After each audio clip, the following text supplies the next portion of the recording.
شیطانی خیالات ہے، شیطانی وہ شیطان آ کے آپ جو بھی بولیے چمٹی لیتا ہے، پھونک مارتا ہے، خیال ڈالتا ہے، اکساتا ہے، اس کو کہتے ہیں یہ فاسد ہوتے ہیں، یہ برے ہوتے جاتے ہیں، اور انسان کو یہ وسوسے آنے سے وہ بہت پریشان ہو جاتا ہے، کیونکہ یہ شیطانی خیالات ہوتے ہیں، یاد رکھیں، ٹھیک ہے۔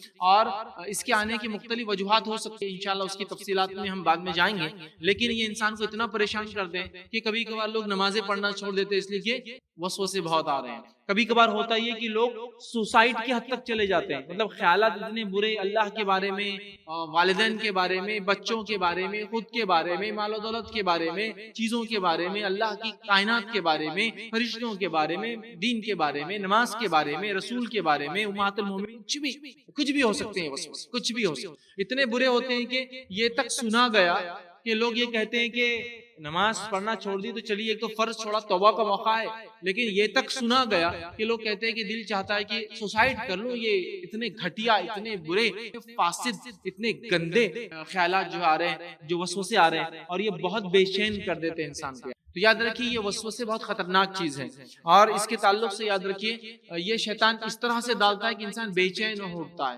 تو اس بات کو پہلے میں سمجھا دوں اس سے پہلے کہ آگے بڑھوں، اس کی ایک مثال دے کر کہ وسوسے آتے ہیں تو آپ کو کیا کرنا ہے۔ اگر کوئی شخص وسوسے آتے ہیں تو یہ کہتا ہے کہ میں نے نماز پڑھنا چھوڑ دی، یا کوئی شخص وسوسے آتے ہیں بول کر یہ کہہ رہا ہے کہ میں سوسائڈ کرنے کا دل چاہ رہا ہوں، تو اس آدمی کی مثال ایسی ہے جیسے کہ گھر پر چور بہت آ رہے ہیں تو تجوری کھلی چھوڑ دیا میں نے۔ گھر پر چور بہت آ رہے تو میں نے کیا کیا، تجوری کو کھلی چھوڑ دیا، بولا بھائی جو لے جانا لے جا، لے ٹینشن مت دے۔ تو شیطان کس کے پاس آتا ہے؟ چور کس گھر میں آتا ہے؟ چور کیا کوئی بستی میں، جھوپڑی میں، کھنڈروں میں جاتے ہیں؟ چور اس بستی میں آتا ہے، اس گھر میں آتا ہے جہاں مال و دولت کی اس کو امید ہوتی ہے نا۔ تو ظاہر سی بات ہے چور وہاں آتے ہیں جہاں پیسہ ہوتا ہے۔ تو شیطان وسوسے کس کو ڈالتا ہے؟ وہ ہر آدمی کو نہیں ڈالتا ہے، وہ اسی کو ڈالتا ہے جس کے پاس وہ ایمان پاتا ہے۔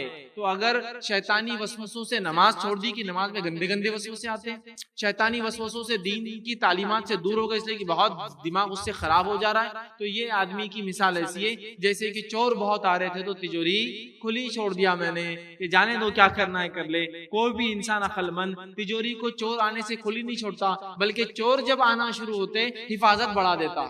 چور جب آنا شروع ہوتے حفاظت بڑھا دیتا ہے، تو لہٰذا وسوسوں کا آنا ایمانی علامت ہے۔ اگر آ رہے ہیں تو سیکیورٹی بڑھا دیجئے، مطلب اپنے ایمان کو اور بلند کیجئے، شیطان سے اللہ رب العزت نے پناہ مانگیے، اللہ کے ذکر میں جٹ جائیے، نمازوں میں اضافہ کر دیجئے، اور پھر آنے دیجئے کتنے آتے دیکھا جائیں گے۔ سمجھ رہے؟ یہ ہونا چاہیے۔ لیکن ہم دیکھتے ہیں کہ شیطان عقائد میں وسوسے ڈالتا ہے، شیطان اخلاقیات میں وسوسے ڈالتا ہے، شیطان طہارت میں وسوسے ڈالتا ہے، شیطان مختلف عبادتوں میں، روزے نماز میں وسوسے ڈالتے ہیں۔ اسی طرح دیکھا گیا کہ شیطان جو ہے جتنا ایمان میں مضبوط آدمی ہو وسوسوں کی ویسے انٹینسٹی کے ساتھ آنے کی کوشش کرتا ہے، یاد رکھ، ٹھیک ہے۔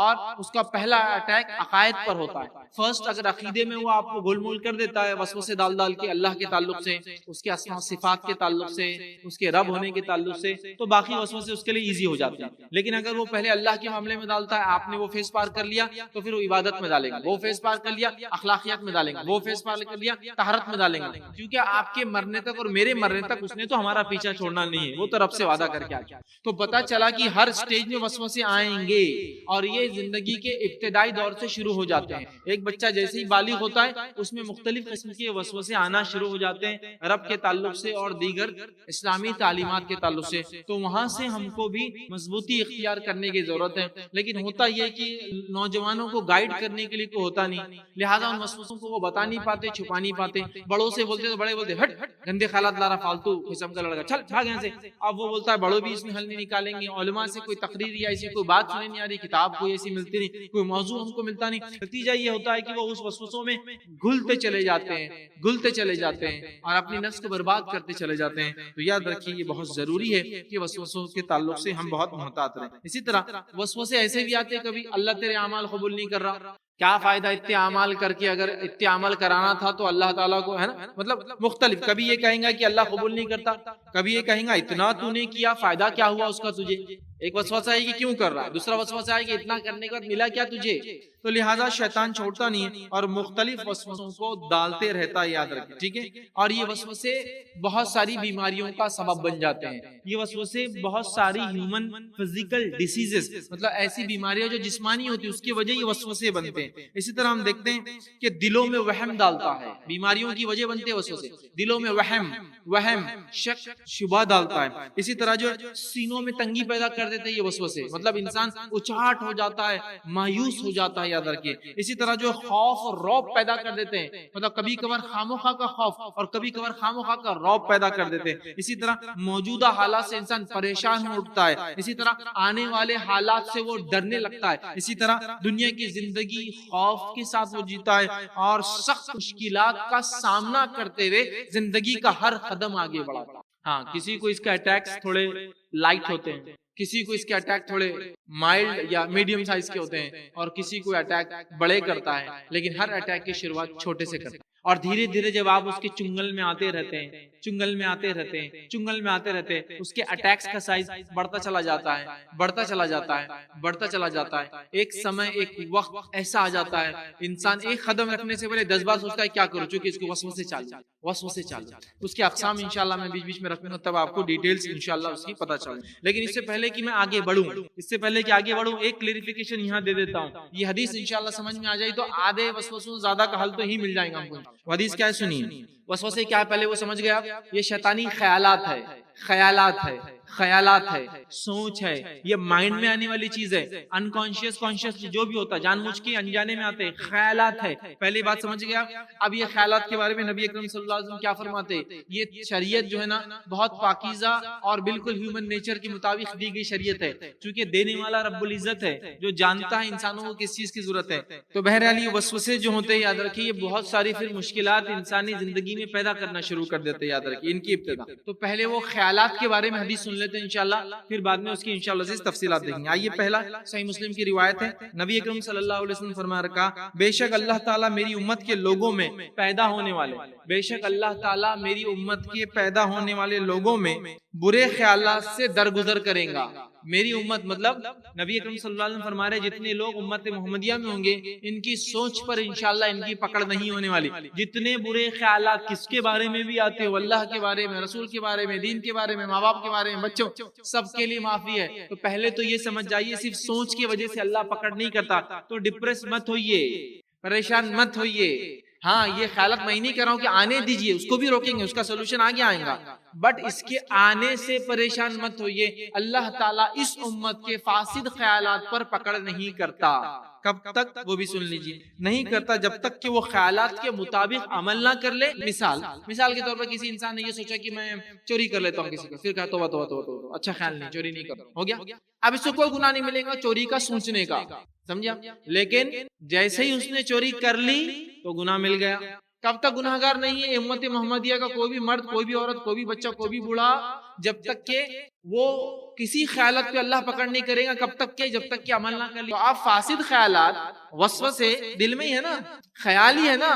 الحمدللہ خیال پہ تو آپ کی پکڑ ہی نہیں کی شریعت نے، تو پھر کیوں پریشان ہو رہے ہیں؟ لیکن ہاں یہ وسوسے پریشان بڑا کرتے ہیں، میں جانتا ہوں. لیکن گناہ کے بارے میں مت سوچیں، انشاءاللہ اللہ گناہ نہیں دیں گا. تو ڈونٹ بی ڈپریس، کم از کم مایوس مت ہو جائیے زندگی سے، سمجھ رہے آپ؟ مایوس کن زندگی مت گزاریے، ٹھیک ہے. تو یہ حدیث ہم کو ایک دلاسا دیتی. آگے آئیے. سارے برے خیالات، یہ بات یاد رکھیے، شیطان کی طرف سے ہی ہوتے ہیں. سارے برے خیالات شیطان کی طرف سے ہی ہوتے ہیں. وہ مختلف قسم کے شیاطین انسانوں کو برے خیالات لاتے ہیں، ان کی تفصیلات نام وغیرہ آگے آئیں گے. تو مختلف قسم کے برے شیاطین برے خیالات لاتے ہیں، لیکن برا خیال کبھی بھی رحمان کی طرف سے نہیں ہوتا، یہ شیطان کی طرف سے ہوتا ہے. اس بات کو آپ جان لیں. سورہ مجادلہ میں اللہ نے فرمایا اور کہا، یہ سرگوشی تو شیطان ہی کی طرف سے ہے تاکہ وہ ان لوگوں کو غم میں مبتلا کرے جو ایمان لائے. یہ جو پھسپھساہٹ، پھسلاہٹ، دل میں جو باتیں، وہم اور خیالات جو آتے ہیں، اللہ فرما رہا ہے یہ شیطان کے طرف سے ہی ہے. ایک مومن کو کیوں کرتا ہے ایسا؟ وہ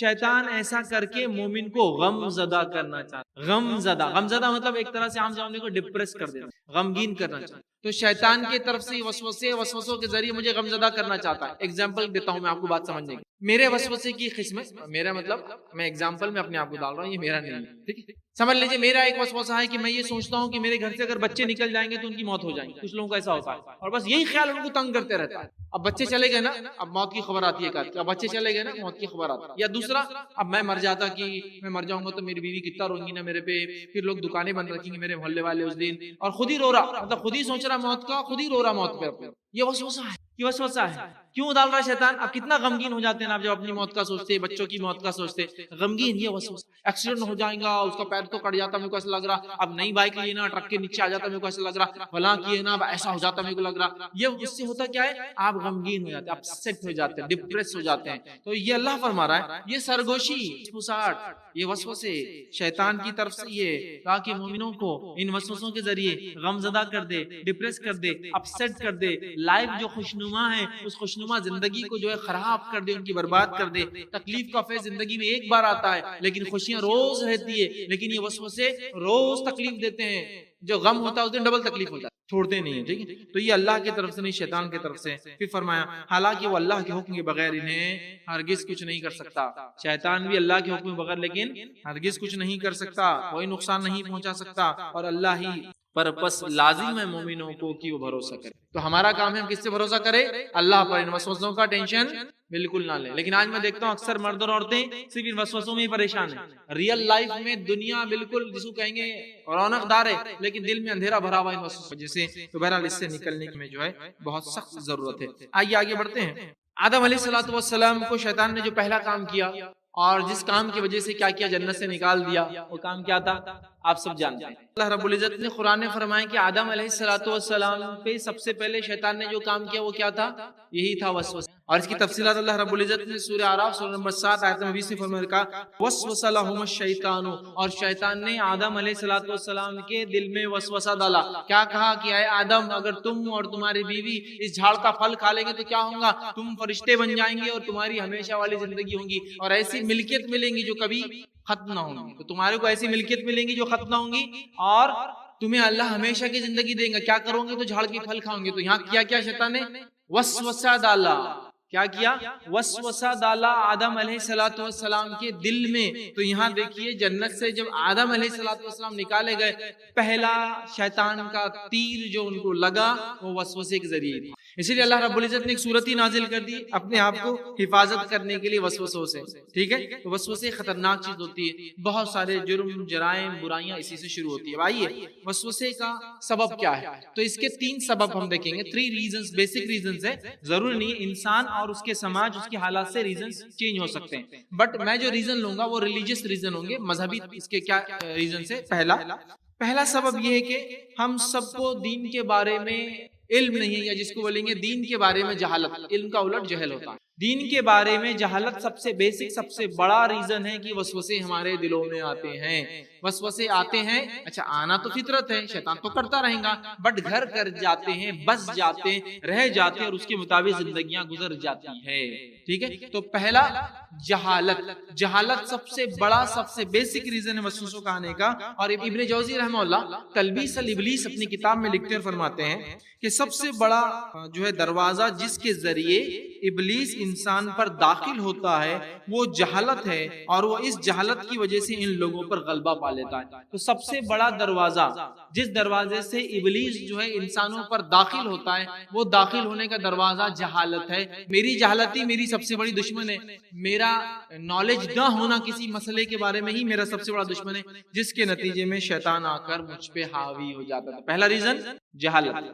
سیکنڈ ریزن یاد رکھیے, دوسرا سبب وسوسوں کا ہے وہ یہ ہے کہ ایمان کی کمی اور اللہ پر توکل کی کمی, دونوں ایک ساتھ. اور ایمان کی کمی سے توکل میں کمی آتی ہے, ٹھیک ہے, یا پھر کبھی ایمان کمزور ہوتا ہے اور اس کے علاوہ دوسری صفتیں کمزور ہوتی ہے. تو ایمان کی کمی اور اللہ پر توکل کی کمی سے وسوسے آتے ہیں. یہ سیکنڈ چیز یاد رکھیے کہ انسان میں ایمان کی کمی ہے اور اللہ پر توکل اس کا کم ہوتا ہے. جبکہ اللہ نے قرآن میں بیان کر دیا وَمَن يَتَوَكَّلْ عَلَى اللَّهِ فَهُوَ حَسْبُهُ, جو اللہ پر توکل کرتا ہے اللہ اس کے لیے کافی ہو جاتا ہے. لیکن اس کے بعد بھی ہمارے وسوسوں پر ہم کنٹرول نہیں کر پا رہے, کیونکہ اللہ پر جو ایمان اور توکل چاہیے تھا وہ نہیں ہوتا ہے. اور تیسری اہم وجہ وسوسوں کی وہ یہ ہے کہ شیطان جو ہے ہم پر حملہ ور ہو, شیطان ہم پر حملہ ور ہو جاتا ہے. سیٹانک اٹیکس, شیطان کا حملہ ہے. یہ تیسری وجہ, ایک جہالت, دوسرا ایمان کی کمزوری اور اللہ پر توکل کی کمزوری، اور تیسرا شیطان کا حملہ ہوتا ہے۔ یہ تین اہم ریزن ہیں، اس کے علاوہ بھی اور بھی ریزن ہو سکتے، زمین، زمانہ، حالات، علاقہ، اکنومیکل کنڈیشن،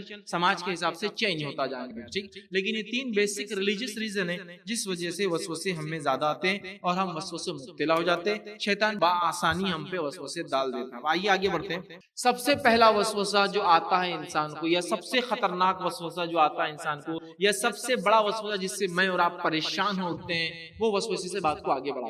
ریزنز معلوم ہو گئے، اب وسوسوں کے ٹائپس اور کچھ باتیں اس میں ایکسپلینیٹری دیکھیں گے۔ یہ سب سے بڑا وسوسہ جس سے میں اور آپ سب پریشان ہوتے ہیں، اور وسوسہ ہے اللہ کی ذات اور صفت میں آنے والے وسوسے، اور یہ وسوسے سے وہ سب کو اٹیک کرتا ہے۔ کبھی نعوذ باللہ اللہ کا نام لو تو کوئی تصویریں ذہن میں لانے کی کوشش کرتا ہے، کبھی اللہ کا نام لو تو چیزوں کو ذہن میں لانے کی کوشش کرتا ہے، کبھی اللہ کا نام لو تو غیر اللہ کی تصویریں یا غیر مذاہب کی عبادت کے معبودوں کو لا کے پورٹریٹ کرنا چاہتا ہے آپ کے ذہن میں، اور انسان بہت پریشان ہوتا ہے۔ کبھی اللہ کی صفتوں میں شک ڈالتا ہے، اللہ تو اٹھانے والا ہے لیکن کیا پتا اٹھتا کہ نہیں اٹھتا، ہاں قیامت آئیں گے لیکن کس نے دیکھا، آئیں گے کہ نہیں آئیں گے، ہاں مرنے کے بعد سوال و جواب ہوں گے لیکن اللہ قادر ہے کہ نہیں قادر ہے، کیا اتنے لوگ مرتے ایک ساتھ کیا پتا، شکوک اور شباب، اور انسان ایک دم بخلا جاتا ہے، نہیں بہت غلط ہو رہا ہے۔ اور یہ وسوسے بہت اسٹرانگ ہوتے ہیں، بہت زیادہ آتے ہیں، اور یہ سب سے پاورفل وسوسے تو جس سے مومن ڈرتا ہے، باقی سارے برداشت کے قابل ہوتے ہیں، یہ نہیں ہوتا اللہ کے بارے میں، اللہ کی ذات کے بارے میں۔ اور یہ وسوسے کے تعلق سے یاد رکھیے ایک بات، یہ سوچ لیجئے اور سمجھ لیجئے، اللہ کی ذات میں غور و فکر، اللہ کی صفات میں غور و فکر کی ہم کو اجازت نہیں ہے، جیسے ہے ویسے ایمان لا لو، ختم، فنش، کوئی اس کے بعد دوسری چیز ہے ہی نہیں ہمارے مائنڈ میں۔ اللہ کی ذات کے تعلق سے یاد رکھیے کبھی بھی کوئی سیکنڈ اوپینین نہیں کہ اس کی ذات اور اس کی صفت میں غور و فکر کی اجازت نہیں ہے، جو بتایا گیا سن لو، سمجھ لو، ختم، آتا پلے میں آتا نہیں آتا مان لو، ختم، ایمان لا لو، چھوڑ۔ اس لیے کہ امام مالک رحمہ اللہ سے اللہ تعالیٰ کی صفات کے بارے میں دیگر سوال ہوئے تو آپ نے کہا استوا کے تعلق سے اللہ عرش پر مستوی ہوا، اس کے تعلق سے جب سوال ہوا تو کہا الاستواء معلوم، اور یہ ان کا جو قول ہے، یہ ایک طرح کا اصول ہے اللہ کی ذات اور صفات کے تعلق سے۔ انہوں نے کہا الاستواء معلوم، استوا کس کو بولتے ہیں عربی میں سب کو معلوم ہے، وکیف مجہول، لیکن اللہ کے بارے میں جب سوال ہوگا تو وہ مجہول، ہم کو نہیں سمجھ میں آتا کیسا، کیفیت نہیں معلوم، استوا ہے کیفیت نہیں معلوم، ٹھیک ہے۔ اور اس کے بارے میں فرمایا کہ اس پر وَإِيمَانُ بِهِ وَاجِبٌ وَسُؤَالُ عَنْهُ بِدْعَةٌ، اور اس پر ایمان لانا واجب ہے، لیکن استوا کیا ہے ہم کو پتا ہے، اللہ کی ذات کے بارے میں تو کیسا ہے ہم کو نہیں معلوم ہے، ایمان لانا واجب ہے، وَسُؤَالُ عَنْهُ بِدْعَةٌ، اور ایسے سوالات کرنا بدعت ہے جو کہ صحابہ نے نہیں۔ تو گویا اللہ کی ذات اور صفت کیسی ہے بس ختم، سوالات مت کیجئے، وہ ایسا ویسا، ہاتھ ہے تو کیسا، دیکھتا ہے تو کیسا، بولتا ہے، یہ کوشچن نہیں، ڈیپتھ میں مت جائیے، جو ہے تقدیر ہے کیسی ہے کیا ہے، ڈیپتھ میں مت جائیے، جو بتا دے گا ٹھیک ہے سمجھ میں آئے ٹھیک ہے، ورنہ ایمان لا لیجیے اتنا کافی ہے۔ تو پہلا وسوسہ جو آتا ہے جس سے میں اور آپ سب سے زیادہ خوفزدہ ہوتے ہیں وہ یہ ہے۔ اب ہم کو کس میں غور و فکر کرنا ہے؟ کائنات میں کیجئے، نیچر میں کیجئے، کائنات میں جو ہے اس میں غور و فکر کیجئے، اللہ کی ذات صفات میں بالکل مت کیجئے۔ اب کائنات میں تو چھوڑ دیے غور و فکر کرنا، اللہ کی ذات صفات اور پتہ نہیں کیا کیا میں غلو کرتے چلے، ٹھیک، ہمیں غور کرنا ہے کائنات کے اندر اللہ کی ذات۔ آئیے صحیح مسلم کی روایت ہے، کچھ لوگ نبی اکرم صلی اللہ علیہ وسلم کے پاس آئے، اب جن کو ایسے وسوسے آتے ہیں ان کے لیے سلوشن اس حدیث کے اندر، کچھ لوگ نبی اکرم صلی اللہ علیہ وسلم کے پاس اور پوچھا اللہ کے رسول صلی اللہ علیہ وسلم، ہمارے دلوں میں بعض دفعہ ایسے خیالات آتے ہیں کہ ہم میں سے کوئی بھی ان کو بیان نہیں کرنا چاہتا۔ ایک روایت میں فرمایا ہم میں سے کوئی شخص کوئلہ ہاتھ میں لینا پسند کرتا ہے جلتا ہوا، بیان کرنا پسند نہیں کرتا۔ ایک روایت میں فرمایا ہم میں سے کوئی شخص جل کے زندہ مر جانا پسند کرتا ہے لیکن یہ وسوسہ بولنا پسند نہیں کرتا۔ ڈینجرس اللہ کی ذات کے ہم کو آ رہے ہیں، کیا کریں؟ نبی اکرم صلی اللہ علیہ وسلم فرمایا کہ ہم میں سے کوئی پسند نہیں کرتا کہ وہ ہمیں آئے۔ آپ نے پوچھا کیا واقعی ایسے خیالات تم کو آتے ہیں؟ کیا واقعی تم کو ایسے خیالات آتے ہیں؟ ٹھیک ہے، تو انہوں نے جواب دیا ہاں ہمیں ایسے خیالات آتے ہیں۔ تو آپ نے فرمایا اور کہا کہ یہ تو بالکل سراسر ایمان ہے، یہ تو بالکل سراسر ایمان ہے۔ آپ کو بولیں گا وسوسہ آ رہا ہے، ایمان کی بات ہو رہی ہے، اس کا معنی یہ وسوسہ ایمان نہیں ہوتا، وسوسہ تو شک ہے، اور شک ایمان کے الٹ ہے، چونکہ ایمان یقین ہے۔ اس کا معنی یہ ہے کہ وسوسے آ رہے ہیں، ٹھیک، تو ان وسوسوں سے پریشان ہو رہا ہے کہ بتانا تجھے پسند نہیں، کہا ٹھیک، تو گویا یہ ایمان کی علامت ہے کہ مومن وسوسوں سے گھبراتا ہے، تو کہا یہ ایمان ہے۔ وسوسوں کے اگینسٹ جو تو سوچ رہا ہے کہ یہ تو بہت گندے خیالات نہیں ہونا، یہ ایمان کی علامت۔ اس لیے میں نے شروع میں کہا نا، چور آ رہا ہے تو گھر کا لاک کھلا مت چھوڑو، اب تو لاک ڈبل لگاؤ، تو آپ وسوسے آ رہے تو نماز روزہ مت چھوڑو، اب تو زیادہ اور مستعد اسٹرانگ بن جاؤ اس کے خلاف کھڑے ہونے میں، اس بات کو ذہن نشین کر لیں۔ یہ حدیث یہ بتا رہی ہے۔ آئیے دوسری حدیث صحیح مسلم کی روایت ہے، آپ صلی اللہ علیہ وسلم سے سوال کیا گیا وسوسہ کیا ہے، تو آپ نے فرمایا یہ خالص ایمان ہے، مطلب وسوسہ ایمان نہیں ہے، وسوسہ جو آتا ہے وہ خالص ایمان کی علامت ہے، اور وسوسہ آنے کے بعد مومن کی گھبراہٹ کہ اس کا ایمان نہ چلے جائے، یہ ایمان کی علامت ہے۔ یہاں بھی حدیث واضح ہوگی، تو وسوسے سے بھاگو مت، ڈرو مت۔ ٹھیک آگے ابو داؤد کی روایت میں اور اضافی الفاظ یہ ہمیں آگ کا انگارہ ہاتھ میں لینا پسند ہے، لیکن وہ وسوسے کو بولنا پسند نہیں ہے۔ بہت ہی ڈینجرس وسوسے ہوتے کچھ لوگ، اتنے ڈینجرس کہ دن میں بیٹھے بیٹھے رونا شروع کر دیتے ہیں، گھبرا جاتے ہیں، یہ شیطان کی طرف سے، ڈریے مت، گھبرائیے مت۔ ٹھیک تو ہمیں آگ کا انگارہ لینا پسند ہے لیکن بولنا پسند نہیں ہے، تو ہم ان خیالات کو اپنی زبان سے ادا نہیں کر سکتے۔ ٹھیک ہے، ایسے بھی الفاظ آتے ہیں، مطلب اتنے ڈینجرس وسوسے بھی صحابہ کو آتے تھے، لیکن اللہ کے رسول نے کہا کوئی گھبراؤ مت، فکر مت کرو، یہ ایمان کی وجہ سے آ رہا ہے، تم اس سے اپنی حفاظت کرو۔ حفاظت کیسی ہوگی انشاءاللہ آگے بات آئیں گے۔ ٹھیک، اس طرح ابن حبان کی روایت میں عائشہ رضی اللہ عنہا فرماتی اور کہتی ہے بلا شبہ شیطان تم میں سے کسی ایک کے پاس آتا ہے۔ اب دیکھیے اللہ کی ذات کے تعلق سے ایک جو بڑا وسوسہ ہے، وہ وسوسے کا کلیریفیکیشن اس حدیث میں آ رہا ہے۔ ٹھیک ہے، تو یہ حدیث میں اس لیے بیان کر رہا ہوں کہ وسوسے کا کلیریفیکیشن ہو۔ اب یہ حدیث میں غور و فکر کر کے نئے وسوسے مت پیدا کر لو، پہلے ضروری وضاحت کر دے رہا ہوں، کیونکہ بیان نہیں کروں گا تو پھر ایک مسئلہ چھوٹ بھی جائے گا، اور بیان کر رہا ہوں تو احتیاط کے ساتھ بیان کر رہا ہوں کہ اس کو لے کے نئے وسوسے مت پیدا کرو۔ ٹھیک ہے، ایکسپلینیشن دے رہا ہوں میں۔ عائشہ فرماتی ہے کہ اللہ کے رسول صلی اللہ علیہ وسلم فرمایا جو بہت سارے لوگ ہوتا اللہ کی ذات میں، اس کا جواب ہے بلا شبہ شیطان تم میں سے کسی ایک کے پاس آتا ہے اور کہتا ہے تجھے کس نے پیدا کیا؟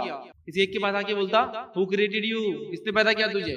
پھر وہ جواب دیتا اپنے دل میں، وسوسہ ہی ہے، وہ بولتا اس کو اس نے پیدا کیا۔ پھر وہ بولتا ہے کہ اس کو کس نے پیدا کیا؟ وہ بولتا اس کو اس نے پیدا کیا۔ پھر وہ پوچھتا ہے شیطان تجھے کس نے پیدا کیا؟ وہ کہتا ہے اللہ نے۔ شیطان پھر کہتا ہے زمین و آسمان کو کس نے پیدا کیا؟ وہ کہتا ہے اللہ نے۔ پھر شیطان کہتا ہے اللہ کو کس نے پیدا کیا؟ ٹھیک ہے، تو جو کوئی اس طرح کی بات پائے اسے فوراً کہنا چاہیے۔ ٹھیک ہے، تو جو کوئی جس کو شیطان ایسا بھڑکائے کہ اللہ کو کس نے پیدا کیا، اس نے فوراً کہنا چاہیے آمنت باللہ ورسولہ، یہ اس کی دعا ہے، آمنت باللہ ورسولہ، ایمان لا اللہ پر، اس کے رسول پر، جو انہوں نے بتایا بس ختم، مجھے شیطان کے جواب دینے کی ضرورت نہیں ہے، کیونکہ شیطان کیا کہہ رہا ہے اللہ کو کس نے پیدا کیا۔ اب اس کا لاجیکل ایکسپلینیشن دے رہا ہوں صرف سمجھنے کے لیے، اپنا کوئی منطقی اور قیاس نہیں لڑا رہا ہوں، صرف سمجھنے کے لیے۔ اگر کوئی یہ کہے کہ اے کو کس نے پیدا کیا، کوئی کہیں گے بی نے، چلو ٹھیک، بی کو کس نے پیدا کیا؟ سی نے، چلو ٹھیک، سی کو کس نے پیدا کیا؟ تو کوئی کہیں گے ڈی نے، چلو ٹھیک، لیکن کوئی نہ کوئی تو ایک ہوگا نا جس کو کسی نے پیدا نہیں کیا، وہی اللہ کی ذات ہے۔ آپ کہے کہ اس کو کس نے پیدا کیا، تو اس نے کیا، اس کو کس نے، اس کو کس نے، سائیکل کہیں نہ کہیں جا کے تو فل سٹاپ ہوں گی، سم تھنگ تو ہوں گی، کچھ نہ کچھ تو ہوگا جو سب سے پہلے ان کریٹڈ، ان بورن ہوگا، بغیر پیدا کیا گیا، بغیر کسی کے بنایا ہوا ہوگا، اور وہی ذات کو اللہ کہتے ہیں۔ تو وسوسے کا لاجیکل جواب بھی دے دیا، اور حدیث میں دعا بھی بتا دیا آمنت باللہ ورسولہ، فنش، ختم۔ اب کوئی سوچنے کی ضرورت نہیں ہمیں کو ڈر لگ رہا، ہمیں کو ایسے خیالات آ رہے، فلاں ہو رہے، شیطان کی طرف سے ہٹا لیے اس کو اپنے سے دور، اللہ اور رسول پہ ایمان کی بات کیجیے اور آگے بڑھیں۔ ہو گیا یہ بڑا وسوسہ ہوتا ہے۔ ٹھیک ہے، اب اس وسوسے کا علاج کیسا کرے، چونکہ اسپیشل وسوسہ تھا، اس کا علاج نہیں رکھ دیتا ہوں میں، باقی سارے وسوسوں کا علاج آخر میں ایک ساتھ رکھ، چونکہ عقیدے کے بارے میں، باقی سارے اعمال کے بارے میں، عبادات کے۔ تو پہلا اس وسوسے کا علاج میں اور آپ کیسا کریں گے، اس کا ہم قرآن حدیث سے دیکھتے ہیں۔ پہلا آمنت باللہ ورسولہ، یہ دعا پڑھیں، پہلا آمنت باللہ ورسولہ، یہ دعا پڑھیں گے جب بھی اللہ کی ذات اور اس کی صفت میں وسوسہ آئے، برے خیالات آئے۔ دوسرا سورہ اخلاص کی تلاوت کریں۔ تیسرا کام کریں گے شیطان مردود سے اللہ کی پناہ مانگیں، اعوذ باللہ من الشیطان الرجیم، شیطان مردود سے اللہ کی پناہ مانگیں۔ چوتھا اللہ تعالیٰ کی پناہ مانگ کر اس قسم کے خیالات کو رک جانے کے لیے اپنے نفس کو بھی آمادہ کریں گے کہ اب خیال مت لاؤ تم بار بار، جہاں اللہ میں پناہ بھی مانگ لی تو اپنے نفس کو بھی کہیں نہ کہیں روکیں گے۔ پانچواں ہم اس مریض سے سوال کریں گے، یا سوال پوچھا جائے گا کیا تو یہ بات مانتا ہے جو شیطان تیرے دل میں ڈال رہا ہے؟ یقیناً وہ کہیں گا نہیں۔ جب نہیں مانتا ہے تو اس کا مطلب ایمان ہے، مانتا نہیں نا، پریشان ہو تو یہ ایمان ہے۔ ٹھیک، چھٹی چیز یاد رکھیے وہ یہ ہے کہ اس ایسے خیالات کو دفاع کرنے کی ہر ممکن کوشش کریں۔ ساتویں چیز بہت زیادہ فکر مند اور ڈپریس نہ ہو ایسے خیال سے، اگر بہت زیادہ ہی آ رہے ہیں تو تھوڑی دیر کے لیے چھوڑ دے، لیکن بہت پریشان نہ ہو، اس کا سلوشن ہے۔ اور آٹھواں بار بار اس کے بارے میں سوچنا چھوڑ دیں، تھوڑی دیر بعد نکل جاتی ہے۔ جیسا ایک ہاتھ پہ آپ کو زخم لگا، آپ بار بار سوچتے ہیں تو دھکا لگتے رہتا ہے، چھوڑ دیجئے، تھوڑی دیر بعد آپ بولتے نہیں ہم محسوس، کچھ چیزیں ہوتی ہے تو شیطان کو جتنا آپ سوچ رہے ہیں وہ اتنا آپ کو تکلیف دے رہا ہے، تو یہ اس کا ایسے وسوسے کا علاج ہے۔ اب آئیے وسوسے نیک لوگوں کی آزمائش ہے، وسوسے نیک لوگوں کی آزمائش ہے، نیک لوگوں کو شیطان وسوسوں کے ذریعے جو ہے آزماتا ہے، اس بات کو آپ جان لیں، ٹھیک ہے۔ جو ہے اس تعلق سے جو باتیں آتی ہیں وہ یہ صحیح بخاری کی روایت ہے، نبی اکرم صلی اللہ علیہ وسلم نے یہ بات بیان کر دی اور فرما دیا کہ بے شک اللہ تعالیٰ میری امت کے دلوں میں پیدا ہونے والے خیالات سے درگزر کرتا ہے جب تک کہ ان خیالات کو بیان نہ کرے یا اس پر عمل نہ کر لے۔ تو پتہ چلا خیالات آتے ہیں، شیطان مومنوں کو تکلیف دیتا ہے اور مومنوں کے لیے ایسی چیزیں آزمائش بن جاتی ہے، اس چیز کو ہم ذہن میں رکھیں، ٹھیک۔ اب ہم دیکھتے ہیں کہ کبھی کبھار جو شیطان جو ہے بندے کے دل میں اللہ کے تعلق سے بدگمانی ڈالتا ہے اور یہ بدگمانی کے ذریعے وسوسے شروع کرتا ہے۔ بدگمانی کیسی؟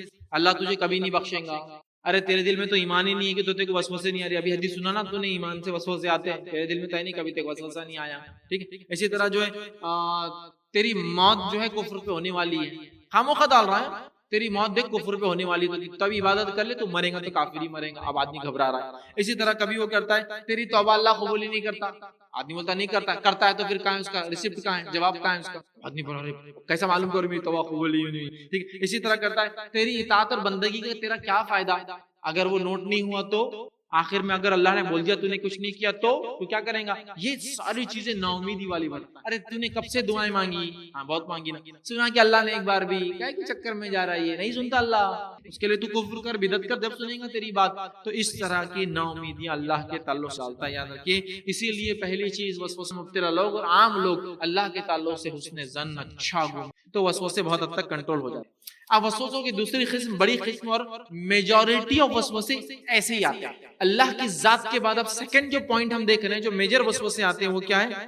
وہ وسوسے ہیں طہارت میں آنے والے وسوسے، اور اس سے بہت سارے لوگ پریشان۔ طہارت پاکیزگی، چاہے وضو ہو، غسل ہو، اس کے بعد جس کو ہم کہیں گے طہارت سے ریلیٹڈ جو بھی ایشوز ہوتے ہیں، چاہے وہ طہارت جنابت سے ہو، حیض کی وجہ سے ہو، نفاس کی وجہ سے ہو، یہ وسوسے آتے ہیں۔ اور الا ماشاء اللہ کچھ لوگ ہی ان وسوسوں سے بچ پاتے ہیں، الا ماشاء اللہ، دعویٰ نہیں کر رہا ہوں، چیلنج نہیں کر رہا، لیکن الا ماشاء اللہ۔ اور آج کے جدید دور میں ہائیجین کے نام پر یہ وسوسے تو ایسے ہو گئے بالکل بادلوں کے سر پہ بس بھرے۔ ہائیجین، صاف صفائی، ہم بہت صاف لوگ ہیں، پاک لوگ ہیں، کیسے صاف؟ روز گھر کو دھو کے نکالتے ہیں، ارے لوگ پانی نہیں مر رہے پیاس سے، نہیں نہیں نہیں، صفائی تو ضروری۔ اچھا کیا گندگی ہوتی ہے آپ کے گھر میں؟ گندگی اتنے بڑے مکھے بڑھ جاتے ہیں ہمارے پاس، تو مکھی کی گندگی کیا شرعی ناپاکی ہے؟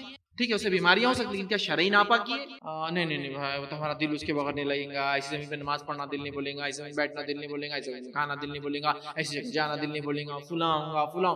یہ پرابلمز پاکیزگی والے، صفائی والے۔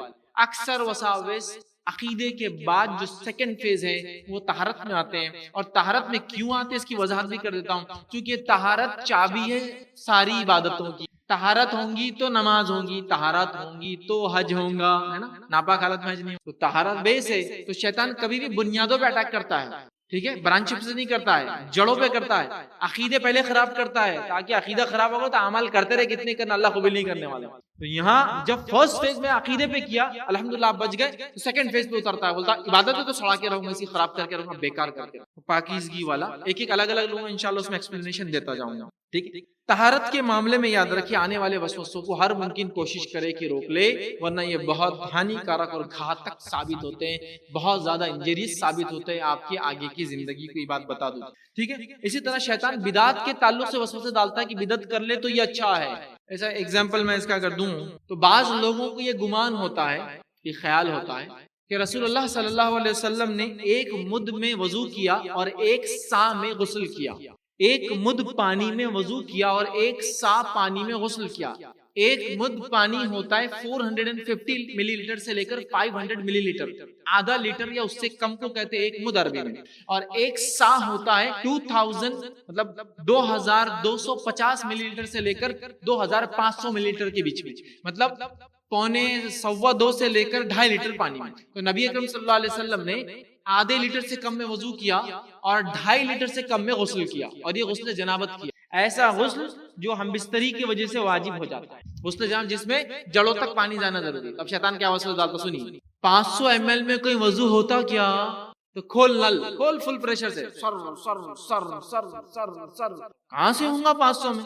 جیسے ہی آپ نے یہ سوچا 500 میں وضو نہیں ہوتا، شیطان نے اچک لیا، بس مار لیا بازی اس نے، کیونکہ اس نے آپ کو یہ بتایا رسول نے جو وضو کیا وہ غلط تھا، 500 میں ہوتا ہی نہیں، ٹیڑھا نہیں ہوا تو گویا رسول نے غلط. سمجھ رہے آپ گڑبڑ کیا ہوتی ہے, غلوظ کا پرابلم کیا ہے, سمجھ رہے آپ, تو وہ یہ کرتا ہے. تو بعض لوگوں کو بدعت میں بڑا اطمینان آتا. بدعت کیسے, وضو کرنے بیٹھے ہیں, پوری ٹانکی خالی ہوئی لیکن ابھی وضو چل ہی رہا ہے, اور وضو ایسا کہ کپڑے بھی غسل لے لیے اور آنکھ بھی غسل لے لیا, لیکن وضو چالو پورا بھیگ گیا لیکن وضو ختم نہیں. تو گویا یہ اعلان کرتا ہے یہ وسوسوں کا مریض کہ شریعت نے جو بتایا نا 500 ml میں نہیں ہوتا بھائی, آدھے لیٹر میں یہ ضروری ہے. اور بدعت کو وہ دین سمجھنے لگتا ہے.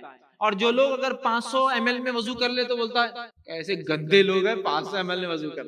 نبی اکرم صلی اللہ علیہ وسلم نے زیادتی اور کمی دونوں میں وضو اتنے ہی پانی سے کیا, زیادہ استعمال نہیں کیا. اسی لیے میں نے کہا نا اللہ ماشاءاللہ کچھ لوگ بچے ان وسوسوں سے طہارت والے. چلیے غلطی سے کوئی پانی زیادہ خرچ کر دیتا وہ تو اسراف میں ہے, لیکن یہ وسوسے کی وجہ سے کرتا ہے کہ اتنے کم میں نہیں ہوتا تو وہ غلو کر رہا ہے, شریعت میں بدعت کر رہا ہے. تو بہرحال کچھ لوگوں کا گمان ہوتا ہے کہ اتنے میں وضو نہیں ہو سکتا ہے, حالانکہ نبی اکرم صلی اللہ علیہ وسلم نے ایسا کیا. ٹھیک ہے, اور اتنے 500 ml میں تو ان کا صرف ہاتھ دھلتا, خالی ہاتھ دھلتا ہے نا. ہاتھ بھی کیسا دھوتے ہو, ناخنوں کے اندر پانی ڈالتے, پہلے ہاتھ دھونا ہے نا, بہت ضروری ہے, گیلا نہیں سوکھا نہیں چھوڑنا. پھر ملتے بیٹھا ہے, مل رہا ہے چل رہا ہے, اس کا پانی چالو ہے کیونکہ وضو کا مسئلہ ہے. بھائی نبی نے وضو کیا, ایسا ملتے بیٹھے کہ ناخن ہو اس کو. تو ابھی تو 500 ml میں تو ہاتھ بھی نہیں دھلتا ہے, پہلا ہاتھ ہی مشکل سے دھل جائے تو بڑی بات ہو جائے. یہ حالت. آئیے نبی اکرم صلی اللہ علیہ وسلم کے تعلق سے بات آتی ہوئی کہ آپ نے فرمایا کہ جو 3 دفعہ سے زیادہ نبی اکرم صلی اللہ علیہ وسلم وضو کیا, وضو میں کم سے کم ہر اعضاء کو, وضو کے اعضاء کو کتنے بار دھونا ہے, کم سے کم 1 بار, اور زیادہ سے زیادہ 3 بار. وسوسوں کے مریض 30 بار سے تو آگے دھوئے بغیر اس کو اطمینان نہیں آتا. کم از کم 1 بار, زیادہ سے زیادہ 3 سے زیادہ کرے تو کیا ہے سن لیجئے, آپ صلی اللہ علیہ وسلم فرمایا جو 3 دفعہ سے زیادہ دھوئے گا وہ میری نافرمانی کرے گا اور وہ ظالم ہوگا. جو 3 بار سے زیادہ وضو میں چیزوں کو دھوئیں گا وہ نافرمانی کریں گا میری اور ظالم ہوں گا. تو وسوسوں کے مریض جن کو یہ وسوسہ ہے کہ وضو کم پانی میں نہیں ہوتا, آج سے ہی شروع کر دیں گے. پانی لو ایک چھوٹے اس میں 500 ml میں, اور اتنے میں ہی وضو کرنا آج سے, اور شیطان کے منہ پہ ایک جگہ تماشا دینا زور سے کہ تیرے یہ وسوسے آج میرے سامنے اب نہیں چلیں, کسی بھی مسئلے میں نہیں چلیں. یہ جواب کے بغیر کام نہیں ہونے والا, بات یاد رکھ. ٹھیک ہے, تو لہٰذا اس لیے کہ ظلم ہے اپنی نفس پر اور اللہ کے رسول صلی اللہ علیہ وسلم کی نافرمانی ہے, اور نافرمانی کر کے وضو کر کے کوئی اپنی عبادتوں کو اللہ سے قبول نہیں کرا سکتا, یہ میرا دعویٰ ہے. ٹھیک ہے, آئیے اسی طرح صحیح مسلم کی روایت ہے, نبی اکرم صلی اللہ علیہ وسلم نے فرمایا جس نے ایسا کوئی عمل کیا جس کا حکم ہم نے نہیں دیا تھا وہ مردود ہے, وہ رد کر دیا گیا روز قیامت. تو نبی نے 3 سے زیادہ نہیں دھویا, تم بھی 3 سے زیادہ اپنے اعضاء کو نہیں دھو سکتے. اب کچھ 500 میں ہوتا ہے کیا, آج انشاءاللہ فجر کا کریں گے یا تہجد پڑھیں گے تو 500 میں کر کے دیکھ لو, بالکل ہو جائے, کوئی اس میں دو رائے. اب اتنا لے کے پھینکیں گے تو نہیں ہوگا, لیکن اتنا سا چلو بھر لیا ہو گیا, چلو بھر لیا کلی, چلو بھر لیا ناک میں, چلو بھر لیا, سب ہو جاتا ہے. میں کہتا ہوں 500 میں بالکل مکمل ہو جائیں گے, نبی اکرم صلی اللہ علیہ وسلم نے کیا ہے. ٹھیک ہے, تو جو اضافہ کریں گے شریعت میں اس کا عمل مردود ہے, یہ بات بھی یاد رکھنا. جابر رضی اللہ عنہ فرماتے اور کہتے ہیں کہ وضو کے لیے 1 مد پانی کافی ہے اور غسل جنابت میں 1 سا پانی کفایت کرتا ہے. ایک آدمی نے ان کی یہ بات سن کر کہا مجھے تو پانی کی یہ مقدار کافی نہیں ہے, اتنا تو میرے کو نہیں پڑتا. جابر رضی اللہ عنہ کو بڑا غصہ آ گیا اور غصے میں آ گئے, اور ان کا چہرہ متغیر لال ہو گیا, چڑ گئے ہوگی کیسی بات کر رہا, نبی کا ہوا تیرا کیسا نہیں ہو, متغیر ہو گیا. آپ رضی اللہ عنہ نے فرمایا جو تجھ سے بہتر تھا اور تیرے سے زیادہ گھنے بال والا تھا اس کا تو وضو غسل اتنے میں ہوگا, تیرا کیسا نہیں ہوگا. اس لیے کہ نبی اکرم صلی اللہ علیہ وسلم کا آخر وقت تک آپ بڑے گھنے بال والے تھے, داڑھی میں بھی گھنے بال تھے اور سر کے بال بھی گھنے. تو کہا تجھ سے گھنے بال والے کے یہ ہو گیا کہ غسل جنابت اس نے کر لیا 2.5 لیٹر میں اور وضو کر لیا 500 ml میں, تیرا کیسا نہیں ہوتا. بہت غصہ آیا, سمجھ رہا. تو یہ غلو ہو جائے گا, اس سے بچنا ہے. اگر یہ نہیں بچے تو طہارت کے بعد شیطان جو بڑھتا ہے نا وہ سیدھا نماز پہ اٹیک کرتا ہے. طہارت میں کھینچ لیا, فرسٹ سٹیپ ہلاک کر دیا آپ کو, وسوسوں پہ حاوی ہو گیا, نیکسٹ اس کا ٹارگٹ آپ کی نماز کی رکعتیں اور آپ کے سجدے ہوں گے. بات آ رہی ہے. ٹھیک ہے, تو پہلے اس میں اپنے آپ کو بچانا ہے ہم زیادہ. ٹھیک ہے, اسی طرح شیطان انسان کے دل میں وسوسہ ڈالتا ہے. ٹھیک ہے, کہ بیت الخلاء میں زیادہ دیر بیٹھے رہے, پیخانے میں, کیونکہ زیادہ دیر بیٹھیں گا بالکل فریش ہو کے نکلیں گے, ایک خطرہ پیشاب کا نکال دے, فلاں کر خواہ مخواہ بٹھائیں گے. اور یہ ایسا مقام ہے جہاں بیٹھ کے پوری پروگرامنگ بھی کرتے رہتا آپ کو, کیونکہ وہ اچھی جگہ تو ہے نہیں, اللہ کا ذکر تو ہو نہیں سکتا, تو زیادہ دیر بٹھائیں گے. اس کے بعد جب استنجا کے لیے پیشاب کے لیے جائیں گے, نہانے کے لیے جائیں گے, لمبا ہلائیں گے. استنجا پیشاب کے لیے جائیں گے تو لمبی دیر تک بیٹھنے کا حکم دیں گا. اسی طرح وہ بولیں گا ابھی وضو لمبا کر, ابھی وہ ہے استنجا آرام سے کر, اور نتیجہ یہ ہوگا کہ فرض نماز چھوڑ گئی, کیونکہ ان کا وضو چل رہا ہوگا. طہارت ہی چل رہی ہے نا. ایک بار پانی ڈالے اطمینان نہیں ہو رہا, پھر کھڑے ہو پھر بیٹھے, پھر ایک بار پانی پھر اطمینان, پھر کھڑے بیٹھے, پھر ایک بار پانی, پھر کھڑے کے بیٹھے, نہیں پھر پانی پانی پانی. حالت ہی کچھ لوگوں کی طہارت کو جا کے تو پورے ایسے ہلکان ہو کے نکلتے باہر پانی ڈال ڈال کے. اگر بیت الخلا پیخانے کے لیے چلے گئے تو دھو دھو کے پریشان اتنے ہوتے ہیں کہ ریشز ہو جاتے ہیں, باڈی چلی جاتی ہے. ہاں مجھے پتا ہے, بلکہ کچھ لوگ اتنا غلو کرتے ہیں کہ کپڑے کا استعمال کرتے ہیں. پہلے کپڑا استعمال کرتے ہیں, کپڑا پھینکتے, پھر ٹیشو استعمال کرتے, ٹیشو پھینکتے, ٹیشو کے بعد پانی استعمال کرتے, پانی سے مطمئن نہیں ہوتے, دھوتے بیٹھے رہتے. یہ وسوسے ہوتے ہیں, اس کے لمٹ نہیں ہے میرے بھائیوں. غور سے سنی میری بات, اس کا مریض جب پھنس جاتا ہے ان وسوسوں میں تو وسوسے آپ کو کہیں کا نہیں رہنے دیتے. یہ وسوسے اتنا مجبور کرتے ہیں آپ کو کہ آپ مجبور ہو جاتے ہیں کہ پیشاب اور پیخانہ آنا آپ کو برڈن لگتا ہے کہ کیا ہو گیا, اللہ آپ اس پر رحم کرے, اب کہاں سے 200-500 لیٹر پانی ملے گا, اتنا لمبا طہارت کرنا ہے. تو پیشاب جانا چھوڑ دیتا ہے, پیخانوں میں جانا چھوڑ دیتا ہے, مخصوص پیخانے اور پیشاب خانوں میں جاتا ہے, چونکہ اس کو اتنا اطمینان لگتا ہے. شیطان کے اس وسوسے سے پہلے جھٹکے میں بچیے آپ, وضو میں پانی کم کر دیجیے, انشاءاللہ باقی سب کنٹرول. شیطان کو موقع مت دیجیے, اس میں یاد رکھیے, اور وہ پھر آپ کی چھڑا دیتا ہے, عبادتیں خراب کرتا ہے. ٹھیک ہے, اب اس وسوسے کا علاج کیا ہے وہ بھی بتا دیتا ہوں. فقہ کا ایک اصول ہے, فقہ کا اصول ہے. اصول کیا ہے؟ شک کے ساتھ یقین زائل نہیں ہوتا, شک کی وجہ سے یقین ختم نہیں ہوتا. اگر مجھے شک ہے کہ زمین پاک ہے ناپاک ہے تو زمین پاک ہے, شک کی وجہ سے زمین ناپاک نہیں ہوں گی. اگر مجھے شک ہے کہ یہ پانی پاک ہے کہ ناپاک ہے تو شک کی وجہ سے پانی ناپاک نہیں ہوگا, پانی پاک ہے. شک کسی چیز کو ناپاک نہیں کر سکتا, شک کی وجہ سے یقین زائل نہیں ہوتا, شک کی وجہ سے یقین کو آپ ختم نہیں کر سکتے. ہاں یقین ہو کہ اس میں پیشاب گرا, اس میں پیخانہ تھا, اس میں کتے نے منہ ڈالا, اس میں یقین ہو تو الگ بات ہے. شک کی نہیں, کھلا پانی ہے تو کتے نے منہ ڈالا ہوگا, نہیں, شک کے بنیاد پہ نہیں, یقین کی بنیاد پہ بات. تو شک کسی یقین کو زائل ختم نہیں کر سکتا, مٹا نہیں سکتا. یہ رول آپ یاد رکھ لیجئے, انشاءاللہ زندگی سون بھری ہو جائیں گے. ٹھیک ہے, وسوسے ختم ہو جائیں گے, زندگی انشاءاللہ آسان. ورنہ دھوتے دھوتے ہاتھ پیر منہ کلیاں کرتے کرتے سر کے مسا کرتے کرتے زندگی گزر جاتی ہے. ایسا مریض جب نہانے کو چلا جاتا ہے تو پورا خاندان پریشان ہوتا ہے کہ اب 2 گھنٹے تو باہر نکلنا ہے, 2 گھنٹے کے ساتھ ساتھ پانی لاؤ پانی لاؤ پانی لاؤ پانی لاؤ. اب گھر میں ٹاکی اوپر ہے تو سمجھ میں آتا, اب ٹاکی نہیں ہے تو لے جا کے دیتے جاؤ, نہا رہا. اب اس کا پرابلم کیا ہوتا ہے معلوم ہے, یہ تو چلو اگر کنوارا تھا تو تھک جائیں گے, شادی ہونے کے بعد اگر بیوی سے ہم بستری کریں گا تو کرنا چھوڑ دیں گا. کیوں؟ تو اس کو معلوم, اس کو 10-10 گھنٹے تو نہانا پڑیں گا. تو اس ڈر سے بیوی سے قریب بھی نہیں جائیں گے, بولیں گے نہ تمہارے قریب اس لیے نہیں آتا, میرے کو نہانے کو بہت ٹائم. اس کی سکون کی زندگی شیطان ختم کر دے گا اس عمل سے. یہ معمولی وسوسہ نہیں, مذاق مت لیجیے. یہ جب شروع ہوتا ہے نا, برباد کر دیتا ہے زندگی انسان. اس کی فیملی لائف ڈسٹرب کر دیتا ہے, اس کے بچوں کو ڈسٹرب کرتا ہے, اس کی فیملی ڈسٹرب, اس کی بیوی ڈسٹرب, اس کی طلاقیں ہو جاتی ہے. تو بیوی بھی اکتا جاتی ہے کہ پانی لاؤ کہاں سے بھر بھر کے, اس کو دوں کہاں سے, نہا رہا ہے تو نہائے, دھو رہا ہے تو دھو رہا ہے, وضو کر رہا ہے تو 1 گھنٹہ وضو کر رہا ہے, سب پریشان کر. کام ہے کچھ, اب کام کے بیچ میں طہارت کو جانا ہے تو اس کو معلوم آدھا گھنٹے سے پہلے میں نکلوں گا نہیں باہر, تو کام چھوڑ دیتا ہے, لوگوں سے ملنا چھوڑ دیتا ہے, جاب میں دل نہیں لگتا ہے, تھوڑے دن بعد ریموٹ لوکیشن پہ اکیلا پڑا رہتا ہے. فوراً کنٹرول کیجیے ان وسوسوں کو, یاد رکھیے. ٹھیک ہے, صحیح مسلم کی روایت ہے, جب کوئی آدمی آپ نے فرمایا اپنے پیٹ میں محسوس کرے, وہ جو میں نے کہا نا وسوسے, شک کسی حقیقت کو یا جس کو ہم کہیں گے یقینی چیز کو نہیں ہٹا سکتے, اس کے تعلق سے حدیث ہے, صحیح مسلم کی روایت ہے. جب آدمی اپنے پیٹ میں ہوا محسوس کرے, ایسا لگ رہا کہ ارے وضو کر کے گڑبڑ ہو گئی, اور ایسا ہوتا ہی, وضو کر کے اٹھو کہ گڑبڑ شروع ہو جاتی, ہوتی نہیں ہو. شیطان کا طہارت میں نہیں پکڑ سکا تو اب یہاں پکڑتا وضو, ارے وضو ٹوٹ گیا. آپ سمجھ کر اب شک جو میں نے کہا نا, شک کسی یقین کو ختم نہیں کرتا, اس لیے حدیث رکھ رہا ہوں. آپ صلی اللہ علیہ وسلم فرمایا جب کوئی آدمی وضو کر کے اٹھتا تو پیٹ میں ایسا لگتا کہ ہوا خارج ہوگی, گیس پاس کر دیا اس نے. اب سنیے, آپ صلی اللہ علیہ وسلم فرما رہے ہیں اس کو اشکال پیدا ہوتا ہے, شک پیدا ہو جائے کہ اس کے پیٹ میں ہوا خارج ہو گئی, ٹھیک ہے یا نہیں, تو ایسا آدمی وضو کے لیے مسجد سے نہ جائے, دوسرا وضو نہ کرے. ایسا آدمی مسجد سے باہر نہ جائے یا دوسرا وضو نہ کرے. کب تک؟ جب تک کہ 2 چیزیں نہ ہو جائے جو یقین کر رہا تھی کہ یہ چیز ہوئی, آواز نہ سن لے یا بدبو نہ آ جائے, جب تک اس کا وضو باقی ہے. اسی حدیث کے بنیاد پہ میں نے کہا, اور فقہ کا اصول ہے کوئی شک کسی یقین کو زائل نہیں کرتا. یہ شک ہو رہا ہے وضو ٹوٹا, حدیث میں وضو جب تک نہیں ٹوٹا جب تک یقین نہ ہو جائے. اور یقین کے لیے 2 چیزیں, ہوا خارج ہوئی, نہیں 2 چیزیں ہو سکتی ہے. فرسٹ پروف جو ہو سکتا ہے آواز سن لے, سیکنڈ پروف ہو سکتا ہے بدبو آ جائے, ورنہ وضو آپ کا باقی ہے, نماز پڑھیں گے آپ, مسجد سے نہ جائے, چونکہ نبی اکرم صلی اللہ علیہ وسلم مسجد سے باہر نکلنے کو منع کیا, کہا اسی وضو سے نماز. اب شک کے بنیاد پہ وضو نہیں کرنا ہے, شک کے بنیاد پہ لمبے لمبے وضو پانی سے کرنا ہے, اور اس کے بعد وضو ٹوٹا بول کے بھی آپ کو نہیں کرنا ہے. یہ بات بھی حدیث میں کلیئر ہوگی, اس کی وضاحت انشاءاللہ میں آگے اور لوں. اب آئیے وسوسے یاد رکھیے اسلام نے بہت آسانیاں کی ہیں، وسوسے انسان کو سختیاں کر دیتے ہیں، ٹھیک ہے؟ انہی میں سے ایک وسوسہ دور کرنے کے لیے یاد رکھیے جو وضو کے وقت ہوتا ہے، وضو کے وقت ایک وسوسہ کیا آتا ہے، آپ وضو کر کے اٹھ گئے، وضو کر کے اٹھنے کے بعد وسوسہ آتا ہے پیشاب کا خطرہ نکل، یہ مردوں کو زیادہ ہوتا ہے عورتوں کے بنے، ایسا وضو کر کے طہارت کر کے اٹھا، ارے پیشاب کا خطرہ نکل، ابھی یقین ہے یا شک ہے؟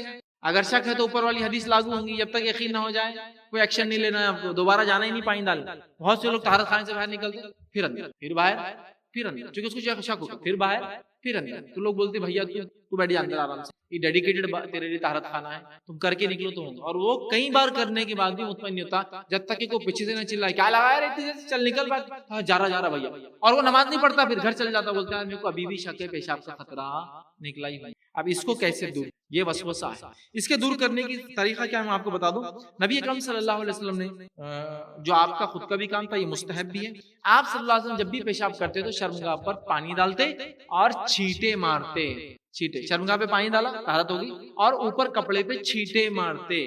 اب آپ نے کپڑے پہ چھینٹے مارا، جب بھی آپ طہارت کو جا کر وسوسہ ہو تو کریے، نہیں تو ضرورت نہیں، پانی کے چھینٹے مارنا۔ اب آپ نے کپڑے پہ چھینٹے مارے، اب تھوڑی دیر بعد شیطان نے خیال لایا پیشاب کا خطرہ نکلا، تو آپ کو معلوم ہے آپ نے پہلے سے گیلا کر دیا پانی سے، پیشاب ہونا ضروری تھوڑی پانی ہو، سمجھ رہا، شک دور ہو جاتا ہے۔ کیسے؟ اٹھنے کے بعد لگتا نا پیشاب نکلا تو آپ پانی مار لو، جب نکلا تو کیسا لگتا ہے، ٹھنڈا لگا تو ہوتا ہے نا، کچھ محسوس ہوتا ہے، جب وہ محسوس ہو رہا ہے تو آپ کیا سوچیں گے پھر، نہیں نہیں یہ تو پانی کی وجہ سے پیشاب سے نہیں ہے، تو یہ شک دور ہو جائے، کیونکہ اکثر کو ایسا ہوتا نہیں ہے، شیطان ایسا شک لاتا ہے، اور کیوں لاتا ہے اور اس کا طریقہ کیا ہے، میں وہ پوری حدیث رکھوں گا، وہ کیسے شک پیدا کرتا ہے، اس کا طریقہ، اس کا حربہ کیا ہے اس میں۔ لہٰذا اب آپ کو پیشاب کرنے کے بعد شک ہو رہا ہے یا شک ہوتا ہے تو بار بار طہارت نہیں کرنا ہے، اٹھنے کے بعد کپڑے پہ پانی کے چھینٹے مار۔ عبداللہ ابن عمر رضی اللہ عنہ کے تعلق سے آتا ہے، آپ کو شک ہوتا تھا ایسا، تو آپ پانی مار کے اٹھتے، اور اتنا پانی مارتے کہ لوگ کہتے کہ آپ کا پیجامہ گیلا ہو جاتا، تو آپ پانی ماری، پانی مارنے سے شک کی گنجائش پوری ختم ہوگی، نماز میں کوئی وسوسہ نہیں آئے گا، ارے تیرے تو پیشاب نکل گیا، ارے تیرے تو پیشاب نکل گیا، ارے تیرے تو پیشاب نکل، کچھ وسوسہ نہیں، اور آیا بھی تو بولنا چل نکل جا پانی ہے، چل نکل جا پانی ہے، چل نکل جا پانی ہے، کیونکہ پہلے سے گیلا ہے نا پانی سے، تب پیشاب ہے پانی سمجھ میں نہیں آئے گا، تو یہ وسوسہ ٹھیک۔